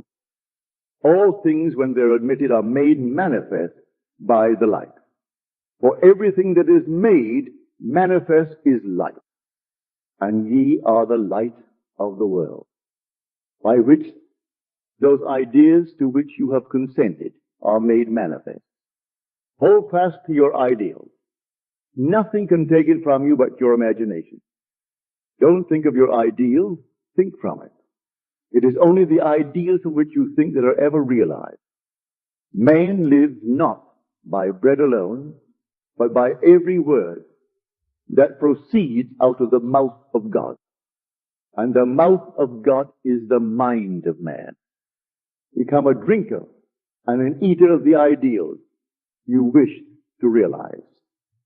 Have a set, definite aim, or your mind will wander, and wandering it eats every negative suggestion.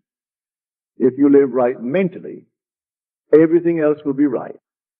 By a change of mental diet, you can alter the course of observed events. But unless there is a change of mental diet, your personal history remains the same. You illuminate or darken your life by the ideas to which you consent. Nothing is more important to you than the ideas on which you feed. And you feed on the ideas from which you think. If you find the world unchanged, it is a sure sign that you are wanting infidelity to the new mental diet which you neglect in order to condemn your environment. You are in need of a new and sustained attitude. You can be anything you please if you will make the conception habitual, or any idea which excludes all others from the field of attention discharges in action. The ideas and moods to which you constantly return define the state with which you are fueled. Therefore, train yourself to occupy more frequently the feeling of your wish fulfilled. This is creative magic. It is the way to work toward fusion with the desired state. If you would assume the feeling of your wish fulfilled more frequently, you would be master of your fate. But unfortunately, you shut out your assumption for all but the occasional hour. Practice making real to yourself the feeling of the wish fulfilled. After you have assumed the feeling of the wish fulfilled, do not close the experience as you would a book, but carry it around like a fragrant odor. Instead of being completely forgotten, let it remain in the atmosphere, communicating its influence automatically to your actions and reactions. A mood often repeated gains a momentum that is hard to break or check, so be careful of the feelings you entertain. Habitual moods reveal the state with which you are fused. It is always possible to pass from thinking to the end, you desire to realize, to thinking from the end. But the crucial matter is thinking from the end. For thinking from means unification or fusion with the ideal. Whereas in thinking of the end, there is always subject and object. The thinking individual and the thing thought, you must imagine yourself into the state of your wish fulfilled, in your love for that state. And in so doing, live and think from it and know more of it. You pass from thinking of to thinking from by centering your imagination in the feeling of the wish fulfilled. Chapter 8. The apple of God's eye. What think ye of the Christ? Whose son is he?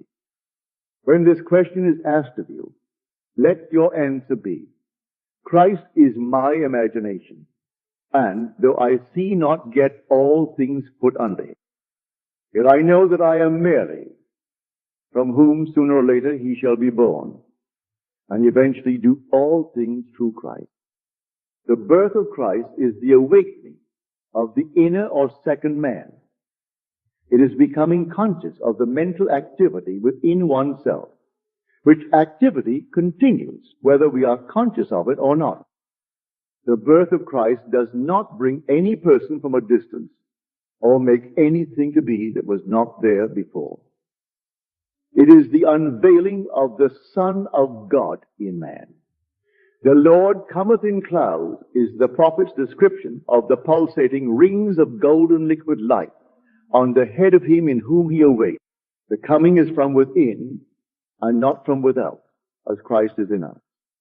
This great mystery, God was manifest in the flesh, begins with Advent, and it is appropriate that the cleansing of the temple, which temple ye are, stands in the forefront of the Christian mysteries.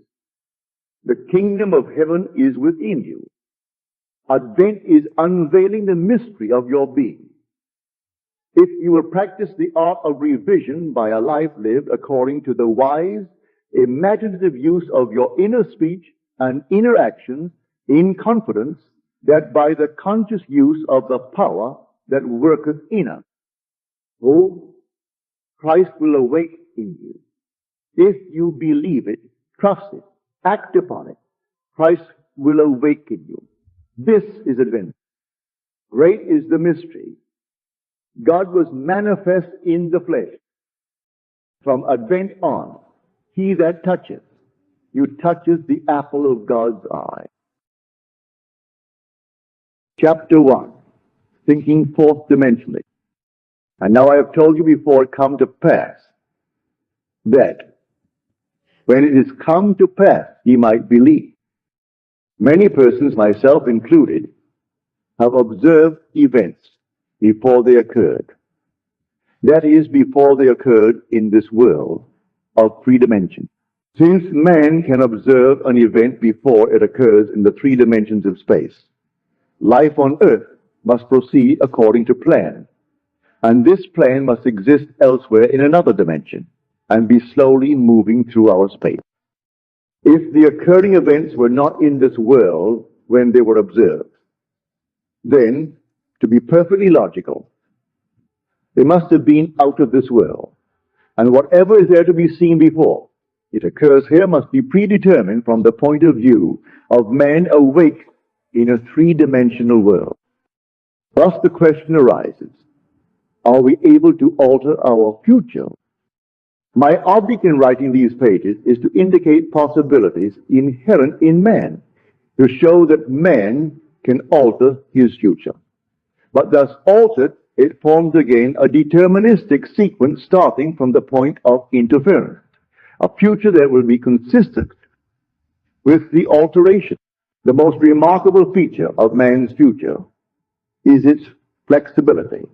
It is determined by his attitudes rather than by his acts. The cornerstone on which all things are based is man's concept of himself. He acts as he does and has the experiences that he does because his concept of himself is what it is and for no other reason. Had he a different concept of self, he would act differently.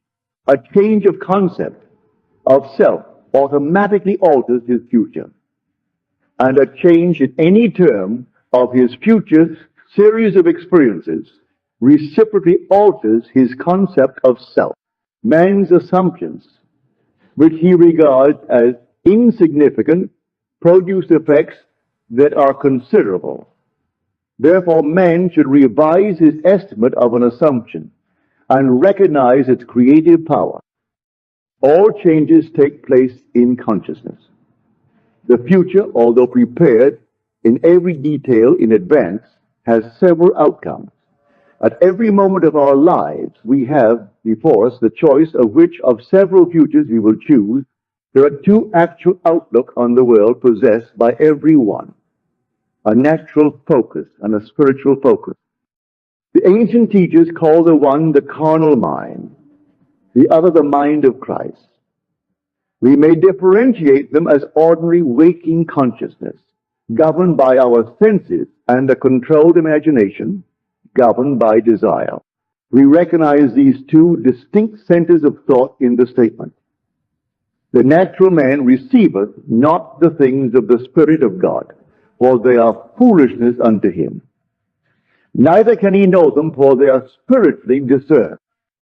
The natural view confines reality to the moment, called now. To the natural view, the past and future are purely imaginary. The spiritual view, on the other hand, sees the contents of time. It sees events as distinct and separated as objects in space. The past and future are a present whole to the spiritual view. What is mental and subjective to the natural man is concrete and objective to the spiritual man. The habit of seeing only that which our senses permit renders us totally blind to what we otherwise could see. To cultivate the faculty of seeing the invisible, we should often deliberately disentangle our mind from the evidence of the senses and focus our attention on an invisible state, mentally feeling it and sensing it until it has all the distinctness of reality. Earnest, concentrated thought, focused in a particular direction, shuts out other sensations and causes them to disappear. We have but to concentrate on the state desired in order to see it. The habit of withdrawing attention from the region of sensation and concentrating it on the invisible develops our spiritual outlook and enables us to penetrate beyond the world of sense and to see that which is invisible. For the invisible things of him from the creation of the world are clearly seen. This vision is completely independent of the natural faculty. Open it and quicken it. Without it, these instructions are useless, for the things of the Spirit are spiritually discerned. A little practice will convince us that we can, by controlling our imagination, reshape our future in harmony with our desire. Desire is the mainspring of action. We could not move a single finger unless we had a desire to move it. No matter what we do, we follow the desire which, at the moment, dominates our mind. When we break a habit, our desire to break it is greater than our desire to continue in the habit. The desires which impel us to action are those that hold our attention. A desire is but an awareness of something we lack or need to make our life more enjoyable. Desires always have some personal gain in view. The greater the anticipated gain, the more intense is the desire. There is no absolutely unselfish desire. Where there is nothing to gain, there is no desire, and consequently no action. The spiritual man speaks to the natural man through the language of desire. The key to progress in life and to the fulfillment of dreams lies in ready obedience to its voice. Unhesitating obedience to its voice is an immediate assumption of the wish fulfilled. To desire a state is to have it. As Pascal has said, you would not have sought me had you not already found me. Man, by assuming the feeling of his wish fulfilled and then living and acting on this conviction, alters the future in harmony with his assumption. Assumptions awaken what they affirm. As soon as man assumes the feeling of his wish fulfilled, his four-dimensional self finds ways for the attainment of this end, discovers methods for its realization. I know of no clearer definition of the means by which we realize our desires than to experience in imagination what we would experience in the flesh were we to achieve our goal. This experience of the end wills the means.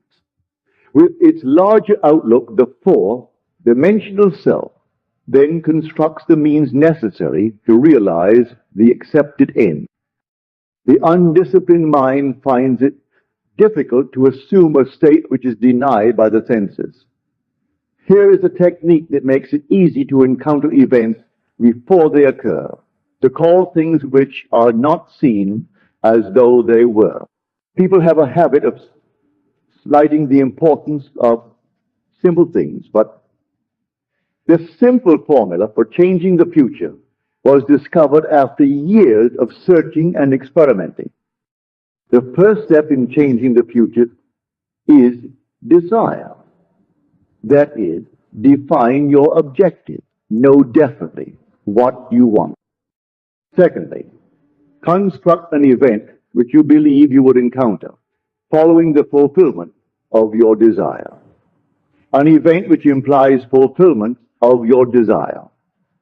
Something that will have the action of self-predominance. Thirdly, immobilize the physical body and induce a condition akin to sleep. Lie on a bed or relax in a chair and imagine that you are sleeping. Then, with eyelids closed and your attention focused on the action you intend to experience in imagination.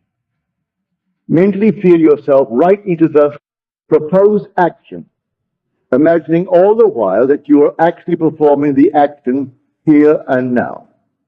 You must always participate in the imaginary action, not merely stand back and look on, but you must feel that you are actually performing the action, so that the imaginary sensation is real to you. It is important always to remember that the proposed action must be one which follows the fulfillment of your desire. And also, you must feel yourself into the action until it has all the vividness and distinctness of reality.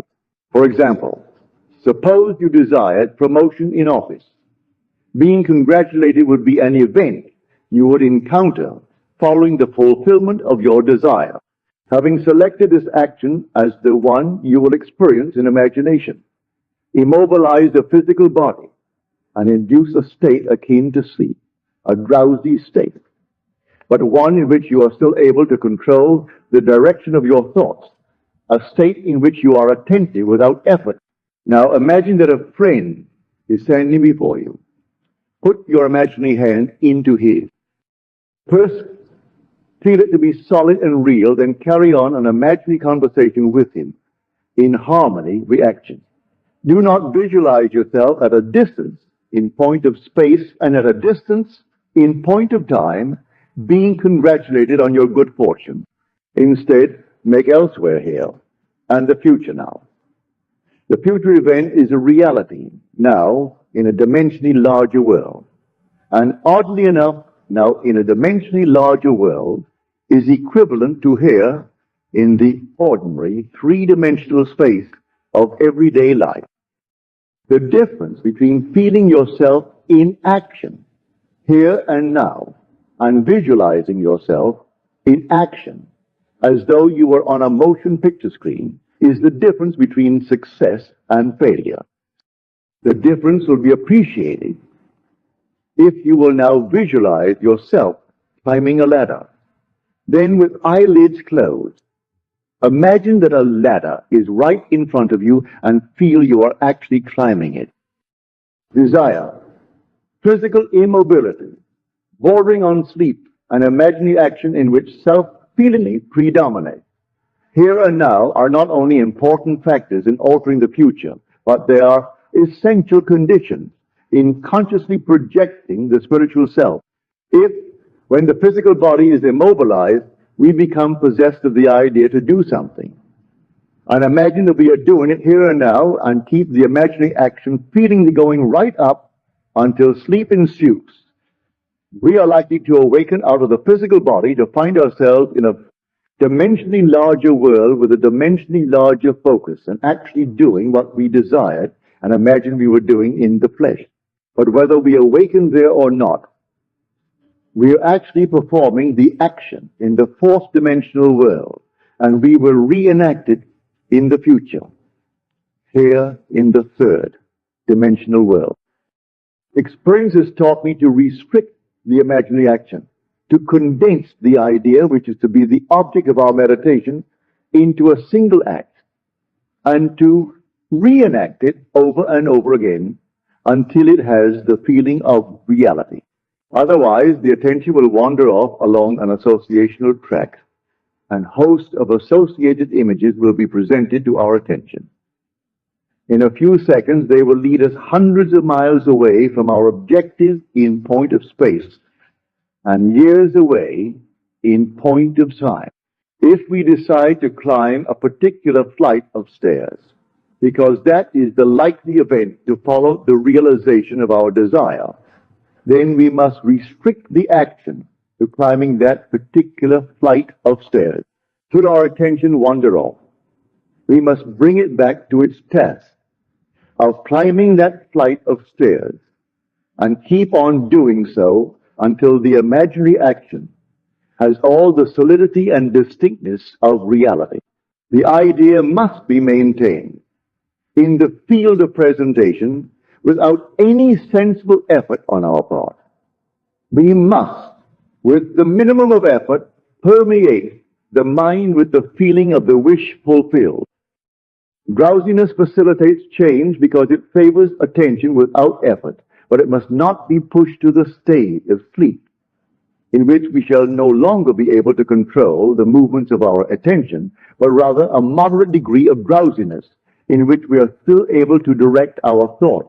A most effective way to embody a desire is to assume the feeling of the wish fulfilled, and then, in a relaxed and sleepy state, repeat over and over again, like a lullaby, any short phrase which implies fulfillment of our desire, such as "thank you," as though we addressed a higher power for having done it for us. If, however, we seek a conscious projection into a dimensionally larger world, then we must keep the action going right up until sleep ensues. Experience in imagination, with all the distinctness of reality, what would be experienced in the flesh were you to achieve your goal. And you shall, in time, meet it in the flesh as you met it in your imagination. Feed the mind with premises, that is, assertions presumed to be true, because assumptions, though unreal to the senses, if persisted in until they have the feeling of reality, will harden into fact. To an assumption, all means which promote its realization are good.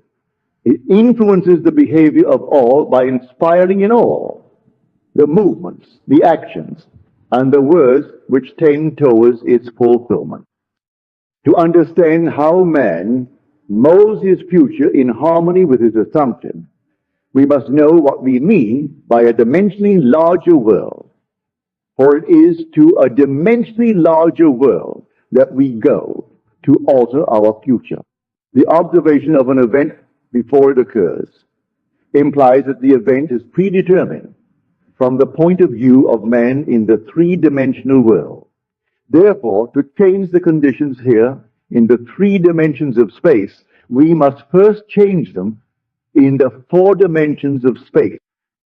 Man does not know exactly what is meant by a dimensionally larger world, and would no doubt deny the existence of a dimensionally larger self. He is quite familiar with the three dimensions of length, width, and height, and he feels that if there were a fourth dimension, it should be just as obvious to him as the dimensions of length, width, and height. A dimension is not a line. It is any way in which a thing can be measured that is entirely different from all other ways. That is, to measure a solid form. Dimensionally, we simply measure it in any direction except that of its length, width, and height.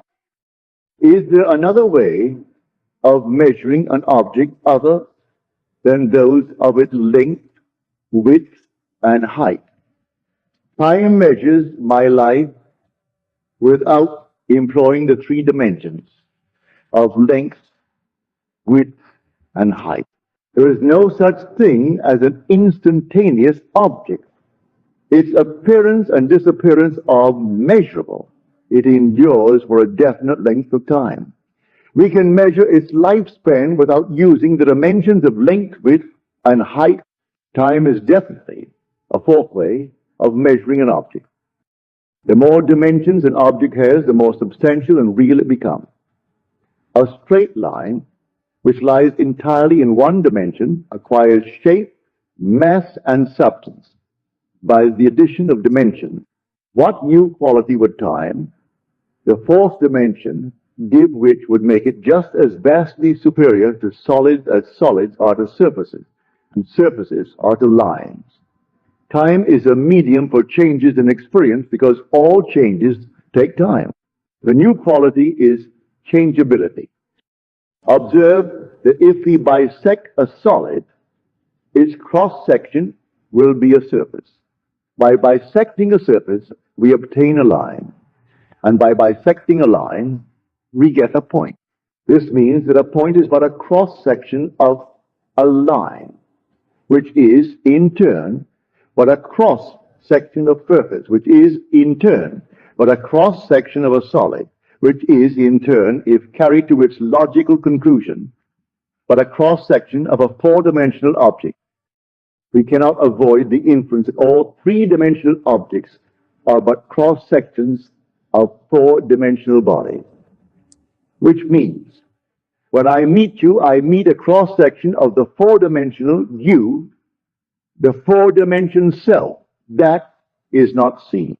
To see the four-dimensional self, I must see every cross-section or moment of your life from birth to death and see them all as coexisting.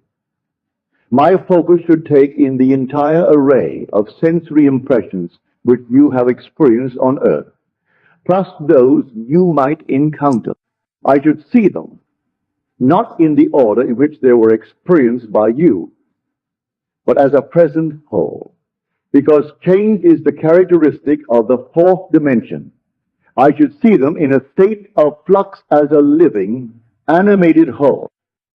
If we have all this clearly fixed in our mind, what does it mean to us in this three-dimensional world? It means that if we can move along time's length, we can see the future and alter it as we so desire. This world, which we think so solidly real, is a shadow out of which and beyond which we may at any time pass. It is an abstraction from a more fundamental and dimensionally larger world. A more fundamental world abstracted from a still more fundamental and dimensionally larger world, and so on to infinity. The absolute is unattainable by any means or analysis, no matter how many dimensions we add to the world. Man can prove the existence of a dimensionally larger world simply by focusing his attention on an invisible state and imagining that he sees and feels it. If he remains concentrated in this state, his present environment will pass away and he will awaken in a dimensionally larger world where the object of his contemplation will be seen as a concrete, objective reality. Intuitively, I feel that were he to abstract his thoughts from this dimensionally larger world and retreat still farther within his mind, he would again bring about an externalization of time. He would discover that every time he retreats into his inner mind and brings about an externalization of time, space becomes dimensionally larger. And he would therefore conclude that both time and space are serial, and that the drama of life is but the climbing of a multitudinous dimensional time block. Scientists will one day explain why there is a serial universe. But in practice, how we use this serial universe to change the future is more important. To change the future, we need only concern ourselves with two worlds in the infinite series: the world we know by reason of our bodily organs, and the world we perceive independently of our bodily organs. Chapter 2, Assumptions Become Facts. Men believe in the reality of the external world because they do not know how to focus and condense their powers to penetrate its thin crust. This book has only one purpose: the removing of the veil of the senses. that traveling into another world to remove the veil of the senses, we do not employ great effort. The objective world vanishes by turning our attention away from it. We have only to concentrate on the state desired in order to mentally see it, but to give it reality so that it will become an objective fact. We must focus attention upon the invisible state until it has the feeling of reality.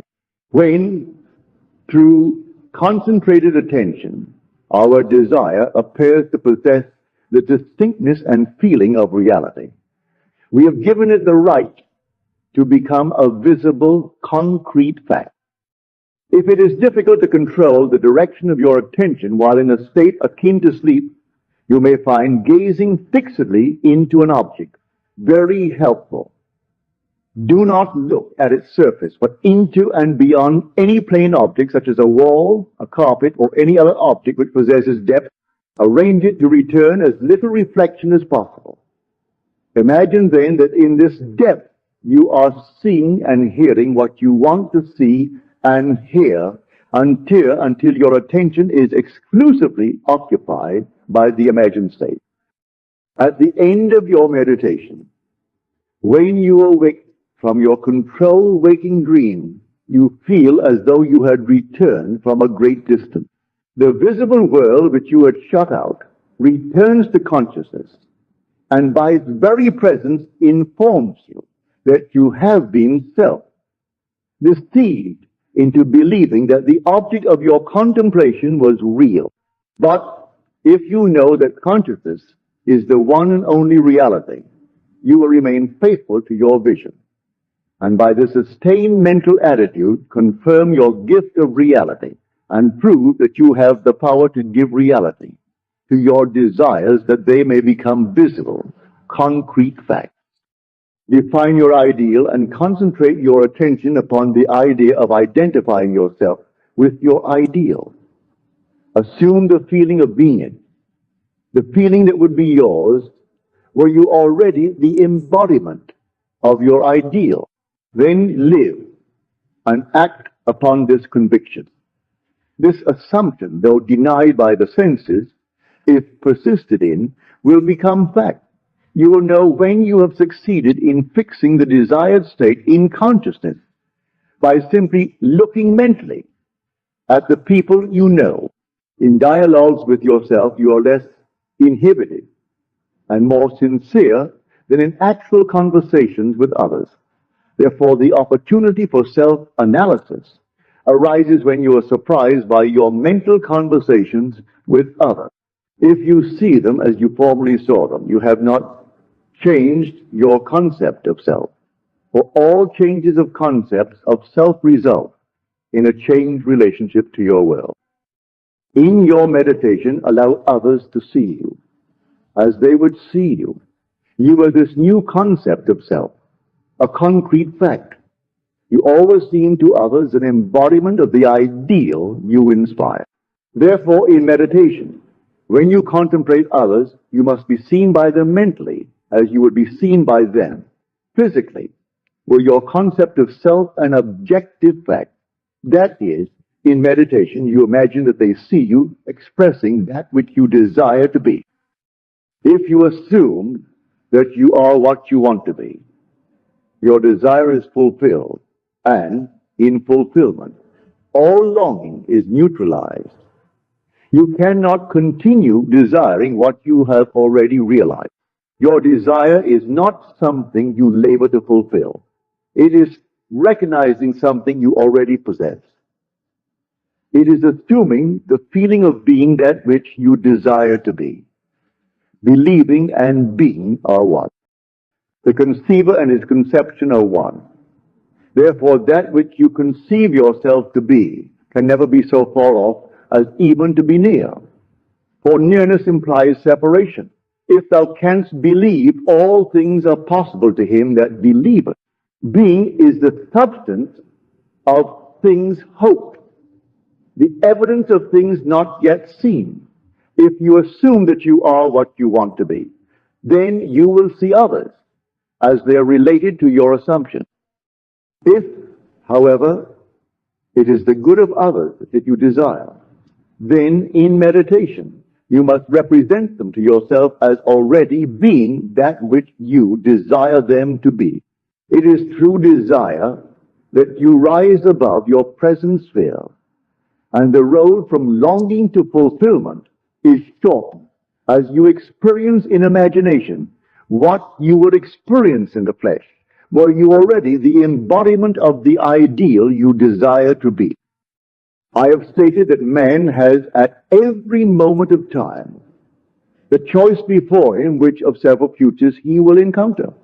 But the question arises, how is that possible when the experiences of man, awake in the three-dimensional world, are predetermined as his observation of an event before it occurs implies?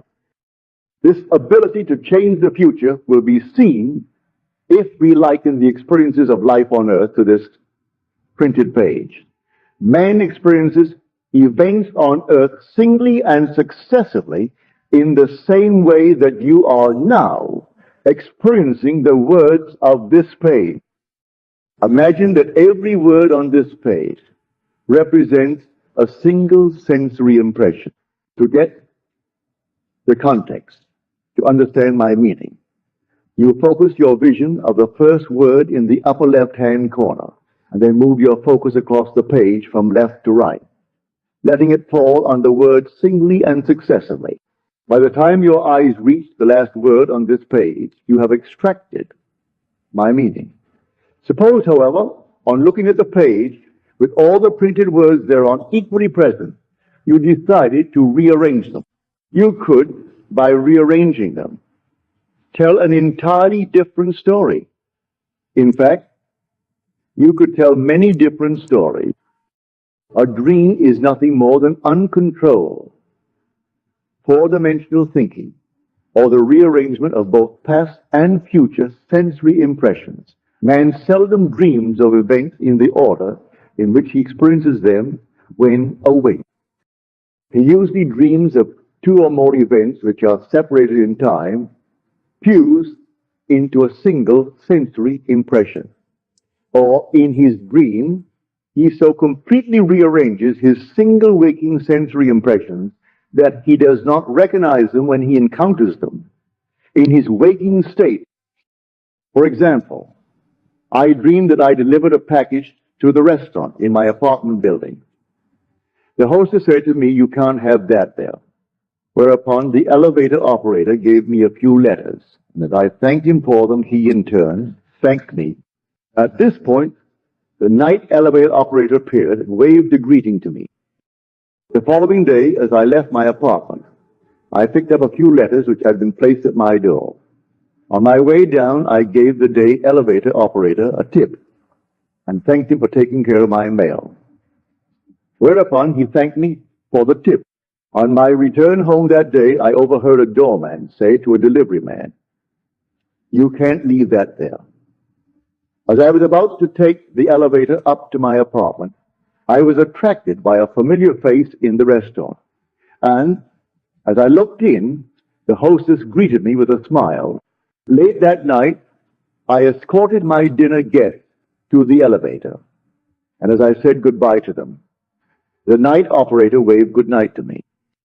By simply rearranging a few of the single sensory impressions I was destined to encounter, and by fusing two or more of them into single sensory impressions, I constructed a dream which differed quite a bit from my waking experience. When we have learned to control the movements of our attention in the four-dimensional world, we shall be able to consciously create circumstances in the three-dimensional world. We learn this control through the waking dream, where our attention can be maintained without effort. For attention minus effort is indispensable to changing the future. We can, in a controlled waking dream, consciously construct an event which we desire to experience in the three-dimensional world. The sensory impressions we use to construct our waking dream are present realities, displaced in time, or the four-dimensional world. All that we do in constructing the waking dream is to select from the vast array of sensory impressions those which, when they are properly arranged, imply that we have realized our desire.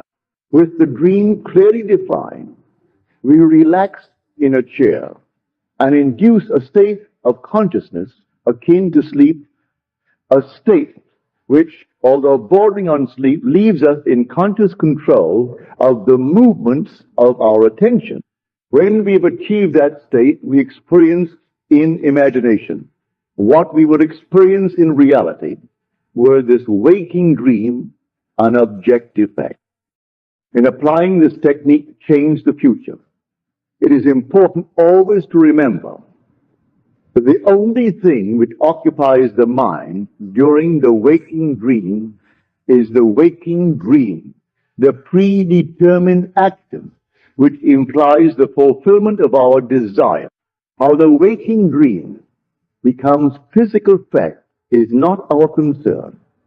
Our acceptance of the waking dream as physical reality wills the means for its fulfillment. Let me again lay the foundation of changing the future, which is nothing more than a controlled waking dream. Define your objective. Know definitely what you want. Construct an event which you believe you will encounter following the fulfillment of your desire. Something which will have the action of self-predominant. An event which implies the fulfillment of your desire. Immobilize the physical body and induce a state of consciousness akin to sleep. Then mentally feel yourself right into the proposed action, imagining all the while that you are actually performing the action here and now, so that you experience in imagination what you would experience in the flesh were you now to realize your goal. Experience has convinced me that this is the perfect way to achieve my goal.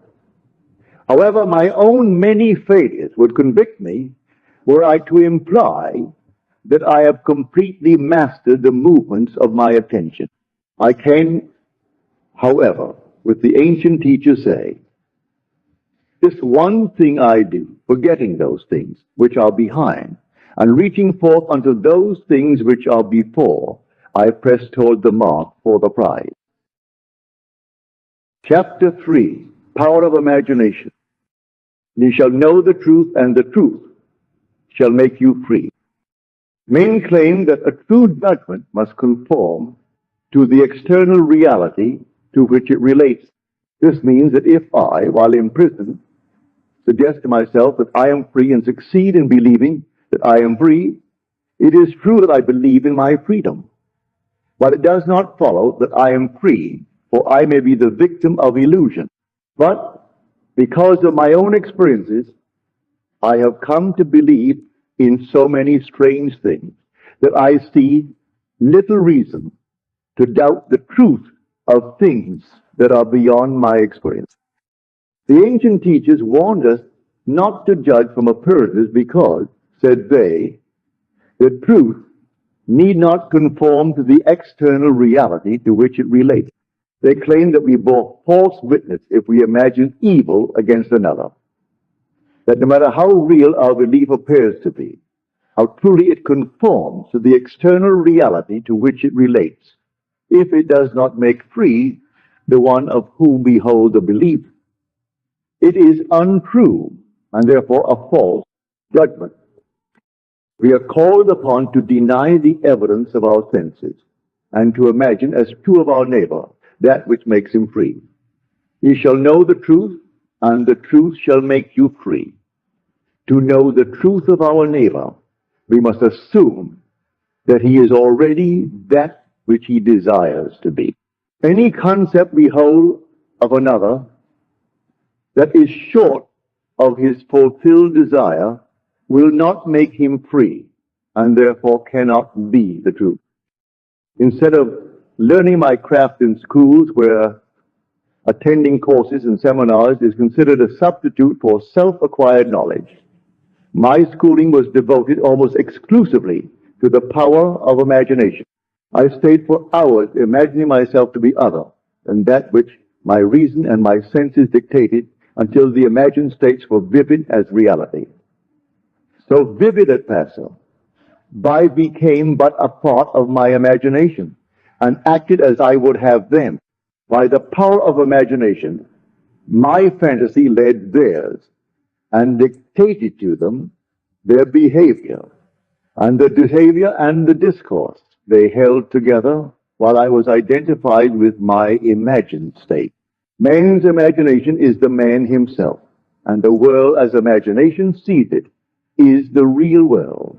But it is our duty to imagine all that is lovely and of good report. For the Lord seeth not as man seeth. For man looketh on the outward appearance, but the Lord looketh on the heart. As a man thinketh in his heart, so is he. In meditation, when the brain grows luminous, I find my imagination endowed with a magnetic power to attract to me whatsoever I desire. Desire is the power imagination uses to fashion life about me as I fashion it within myself. I first desire to see a certain person or scene, and then I look at, though I was seeing that which I want to see, and the imagined state becomes objectively real. I desire to hear, and then I listen as though I were hearing, and the imagined voice speaks that which I dictate, as though it had initiated the message. I could give you many examples to prove my arguments, to prove that these imagined states do become physical reality. But I know that my examples will awaken in all who have not met the like, or who are not inclined towards my arguments, a most natural incredulity. Nevertheless, experience has convinced me of the truth of the statement. He calleth those things which be not as though they were. For I have, in intense meditation, called things that were not seen as though they were. And the unseen not only became seen, but eventually became physical realities. By this method, first desiring and then imagining that we are experiencing that which we desire to experience, we can mold the future in harmony with our desire. But let us follow the advice of the prophet and think only the lovely and the good, for the imagination waits on us as indifferently and as swiftly when our nature is evil as when it is good. From us spring forth good and evil. I have set before thee this day life and good and death and evil. Desire and imagination are the enchanter's wand of fable, and they draw to themselves their own affinity. They break forth best when the mind is in a state akin to sleep. I have written with some care and detail the method I sue to enter the dimensionally larger world, but I shall give one more formula for opening the door of the larger world. In a dream, in a vision of the night, when deep sleep falleth upon men, in slumberings upon the bed, then he openeth the ears of men, and sealeth their instruction. In dreams, we are usually the servant of our vision, rather than its master. But the internal fantasy of dream can be turned into an external reality. In dream, as in mediation, we slip from this world into a dimensionally larger world. And I know that the forms in dream are not flat, two-dimensional images which modern psychologists believe them to be. They are substantial realities of the dimensionally larger world, and I can lay hold of them. I have discovered that if I surprise myself dreaming, I can lay hold of any inanimate or stationary form of dreaming. A chair, a table, a stairway, a tree, and command to awake while firmly holding on the object of the dream. I am pulled through myself with the distinct feeling of awakening from dream.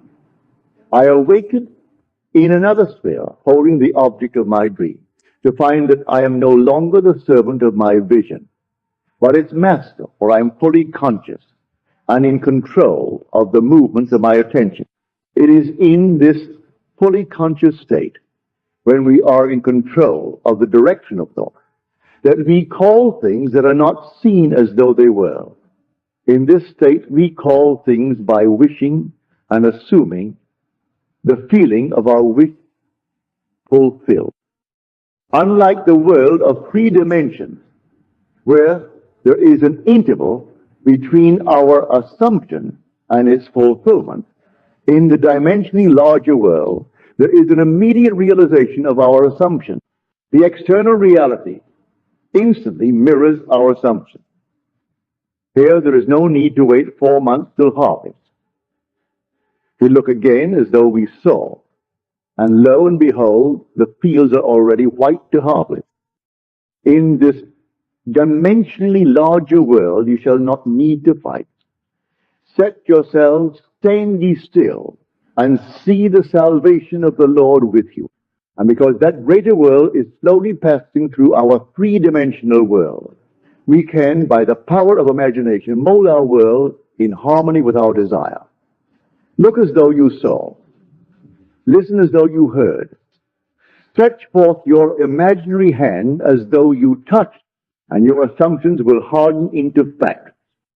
So those who believe that a true judgment must conform to the external reality to which it relates, this will be foolishness and a stumbling block. But I preach and practice the fixing in consciousness of that which man desires to realize. Experience convinces me that fixed attitudes of mind which do not conform to the external reality to which they relate, and are therefore called imaginary. Things which are not will nevertheless bring to naught things that are. I do not wish to write a book of wonders, but rather to turn man's mind back to the one and only reality that the ancient teachers worshipped as God. All that was said of God was in reality, said of man's consciousness. So we may say that, according as it is written, he that glorieth, let him glory in his own consciousness. But let him that glorieth glory in this, that he understandeth and knoweth me, that I am the Lord which exercise loving kindness, judgment, and righteousness in the earth. No man needs help to direct him in the application of this law of consciousness. I am is the self-definition of the absolute, the root out of which everything grows. I am the vine. What is your answer to the eternal question? Who am I? Your answer determines the part you play in the world's drama. Your answer, that is, your concept of self, need not conform to the external reality to which it relates. This great truth is revealed in the statements. Let the weak say, I am strong. Look back over the good resolutions with which many past New Years are encumbered. They lived a little while and then they died. Why? Because they were severed from their root. Assume that you are that which you want to be. Experience in imagination what you would experience in the flesh were you already that which you want to be. Remain faithful to your assumption so that you define yourself as that which you have assumed. Things have no life if they are severed from their roots, and our consciousness, our I amness, is the root of all that springs in our world. If we believe not that I am he, you shall die in your sins. That is, if I do not believe that I am already that which I desire to be, then I remain as I am and die in my present concept of self. There is no power outside of the consciousness of man to resurrect and make alive that which man desires to experience. that man who is accustomed to call up at will whatever images he pleases will be, by virtue of the power of his imagination, master of his fate. I am the resurrection and the life. He that believeth in me, though he were dead, yet shall he live. He shall know the truth, and the truth shall make you free. Chapter 4. No one to change but self. And for their sakes I sanctify myself, that they also might be sanctified through the truth. The ideal we serve and strive to attain could never be evolved from us, were it not potentially involved in our nature. It is now my purpose to retell and to emphasize an experience of mine, printed by me 2 years ago. I believe these quotations from the search will help us to understand the operation of the law of consciousness and show us that we have no one to change but self. Once in idle intervals at sea I meditated on the perfect state and wondered what I would be were I of too pure eyes to behold inequity, if to me all things were pure and were I without condemnation. As I became lost in this fiery brooding, I found myself lifted above the dark environment of the senses. So intense was feeling, I felt myself a being of fire dwelling in a body of air, voices as from a heavenly chorus, with the exaltation of those who had been conquerors in a conflict with death, were singing, He is risen, He is risen. And intuitively, I knew they meant me. Then I seemed to be walking in the night. I soon came upon a scene that might have been the ancient pool of Bethesda, for in this place lay a great multitude of impotent folk, blind, halt withered, waiting not for the moving of the water as of tradition, but waiting for me. As I came near, without thought or effort on my part, they were, one after the other, molded as by the magician of the beautiful, eyes, hands, feet, all missing members, were drawn from some invisible reservoir and molded in harmony with that perfection which I felt springing within me. When all were made perfect, the chorus exulted, It is finished. Then the scene dissolved and I awoke. I know the vision was the result of my intense meditation upon the idea of perfection. For my meditations invariably bring about union with the state contemplated. I had been so completely absorbed within the idea that for a while I had become what I contemplated, and the high purpose with which I had for that moment identified myself drew the companionship of high things and fashioned the vision in harmony with my inner nature. The ideal with which we are united works by association of ideals to awaken 1,000 moods to create a drama in keeping with the central idea.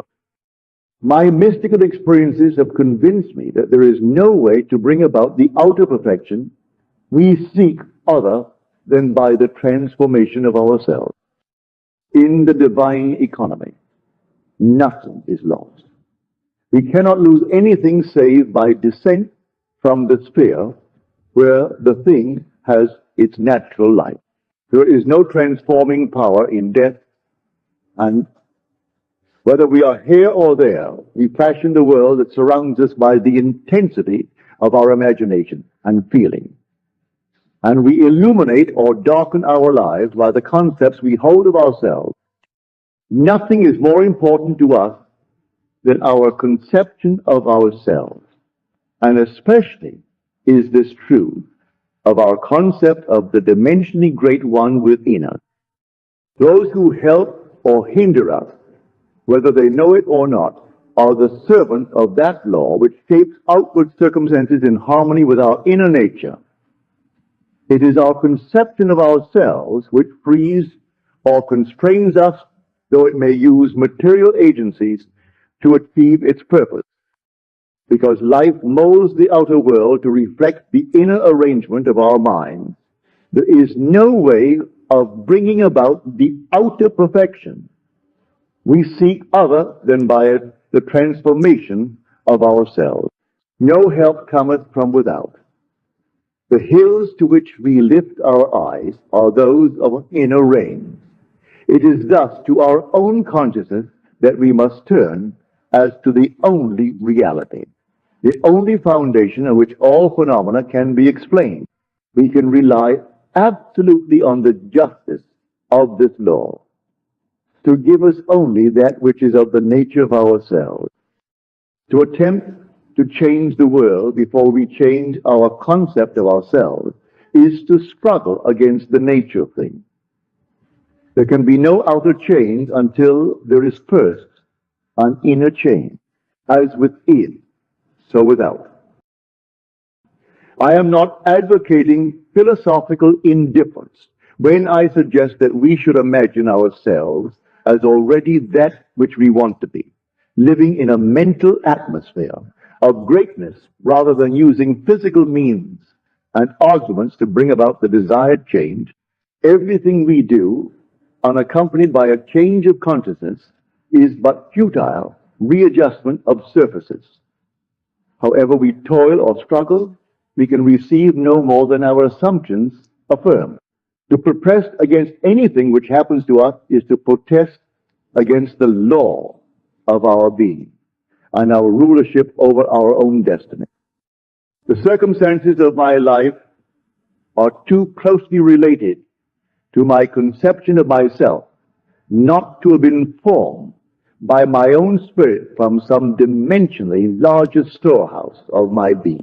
If there is pain to me in these happenings, I should look within myself for the cause, for I am moved here and there and made to live in a world in harmony with my concept of myself. Intense meditation brings about a union with the state contemplated, and during this union we see vision of experiences and behave in keeping with our change of consciousness. This shows us that a transformation of consciousness will result in a change of environment and behavior. All laws prove that violent emotions are extremely potent in precipitating mental rearrangements. Every great conflict has been followed by an era of materialism and greed, in which the ideals for which the conflict ostensibly were waged are submerged. This is inevitable because war evokes hate, which impels a descent in consciousness from the plane of the ideal to the level where the conflict is waged. If we could become as emotionally aroused over our ideals as we become over our dislike, we would ascend to the plane of our ideal as easily as we now descend to the level of our hate. Love and hate have a magical transforming power, and we grow through their exercise into the likeness of what we contemplate. By intensity of hatred, we create in ourselves the character we imagine in our enemy. Qualities die for want of attention. So the unlovely states might best be rubbed out by imaging beauty for ashes and joy for mourning, rather than by direct attacks on the state from which we would be free. Whatsoever things are lovely and of good report, think on these things, for we become that with which we are en rapport. There is nothing to change but our concept of self. As soon as we succeed in transforming self, our world will dissolve and reshape itself in harmony with that which our change affirms.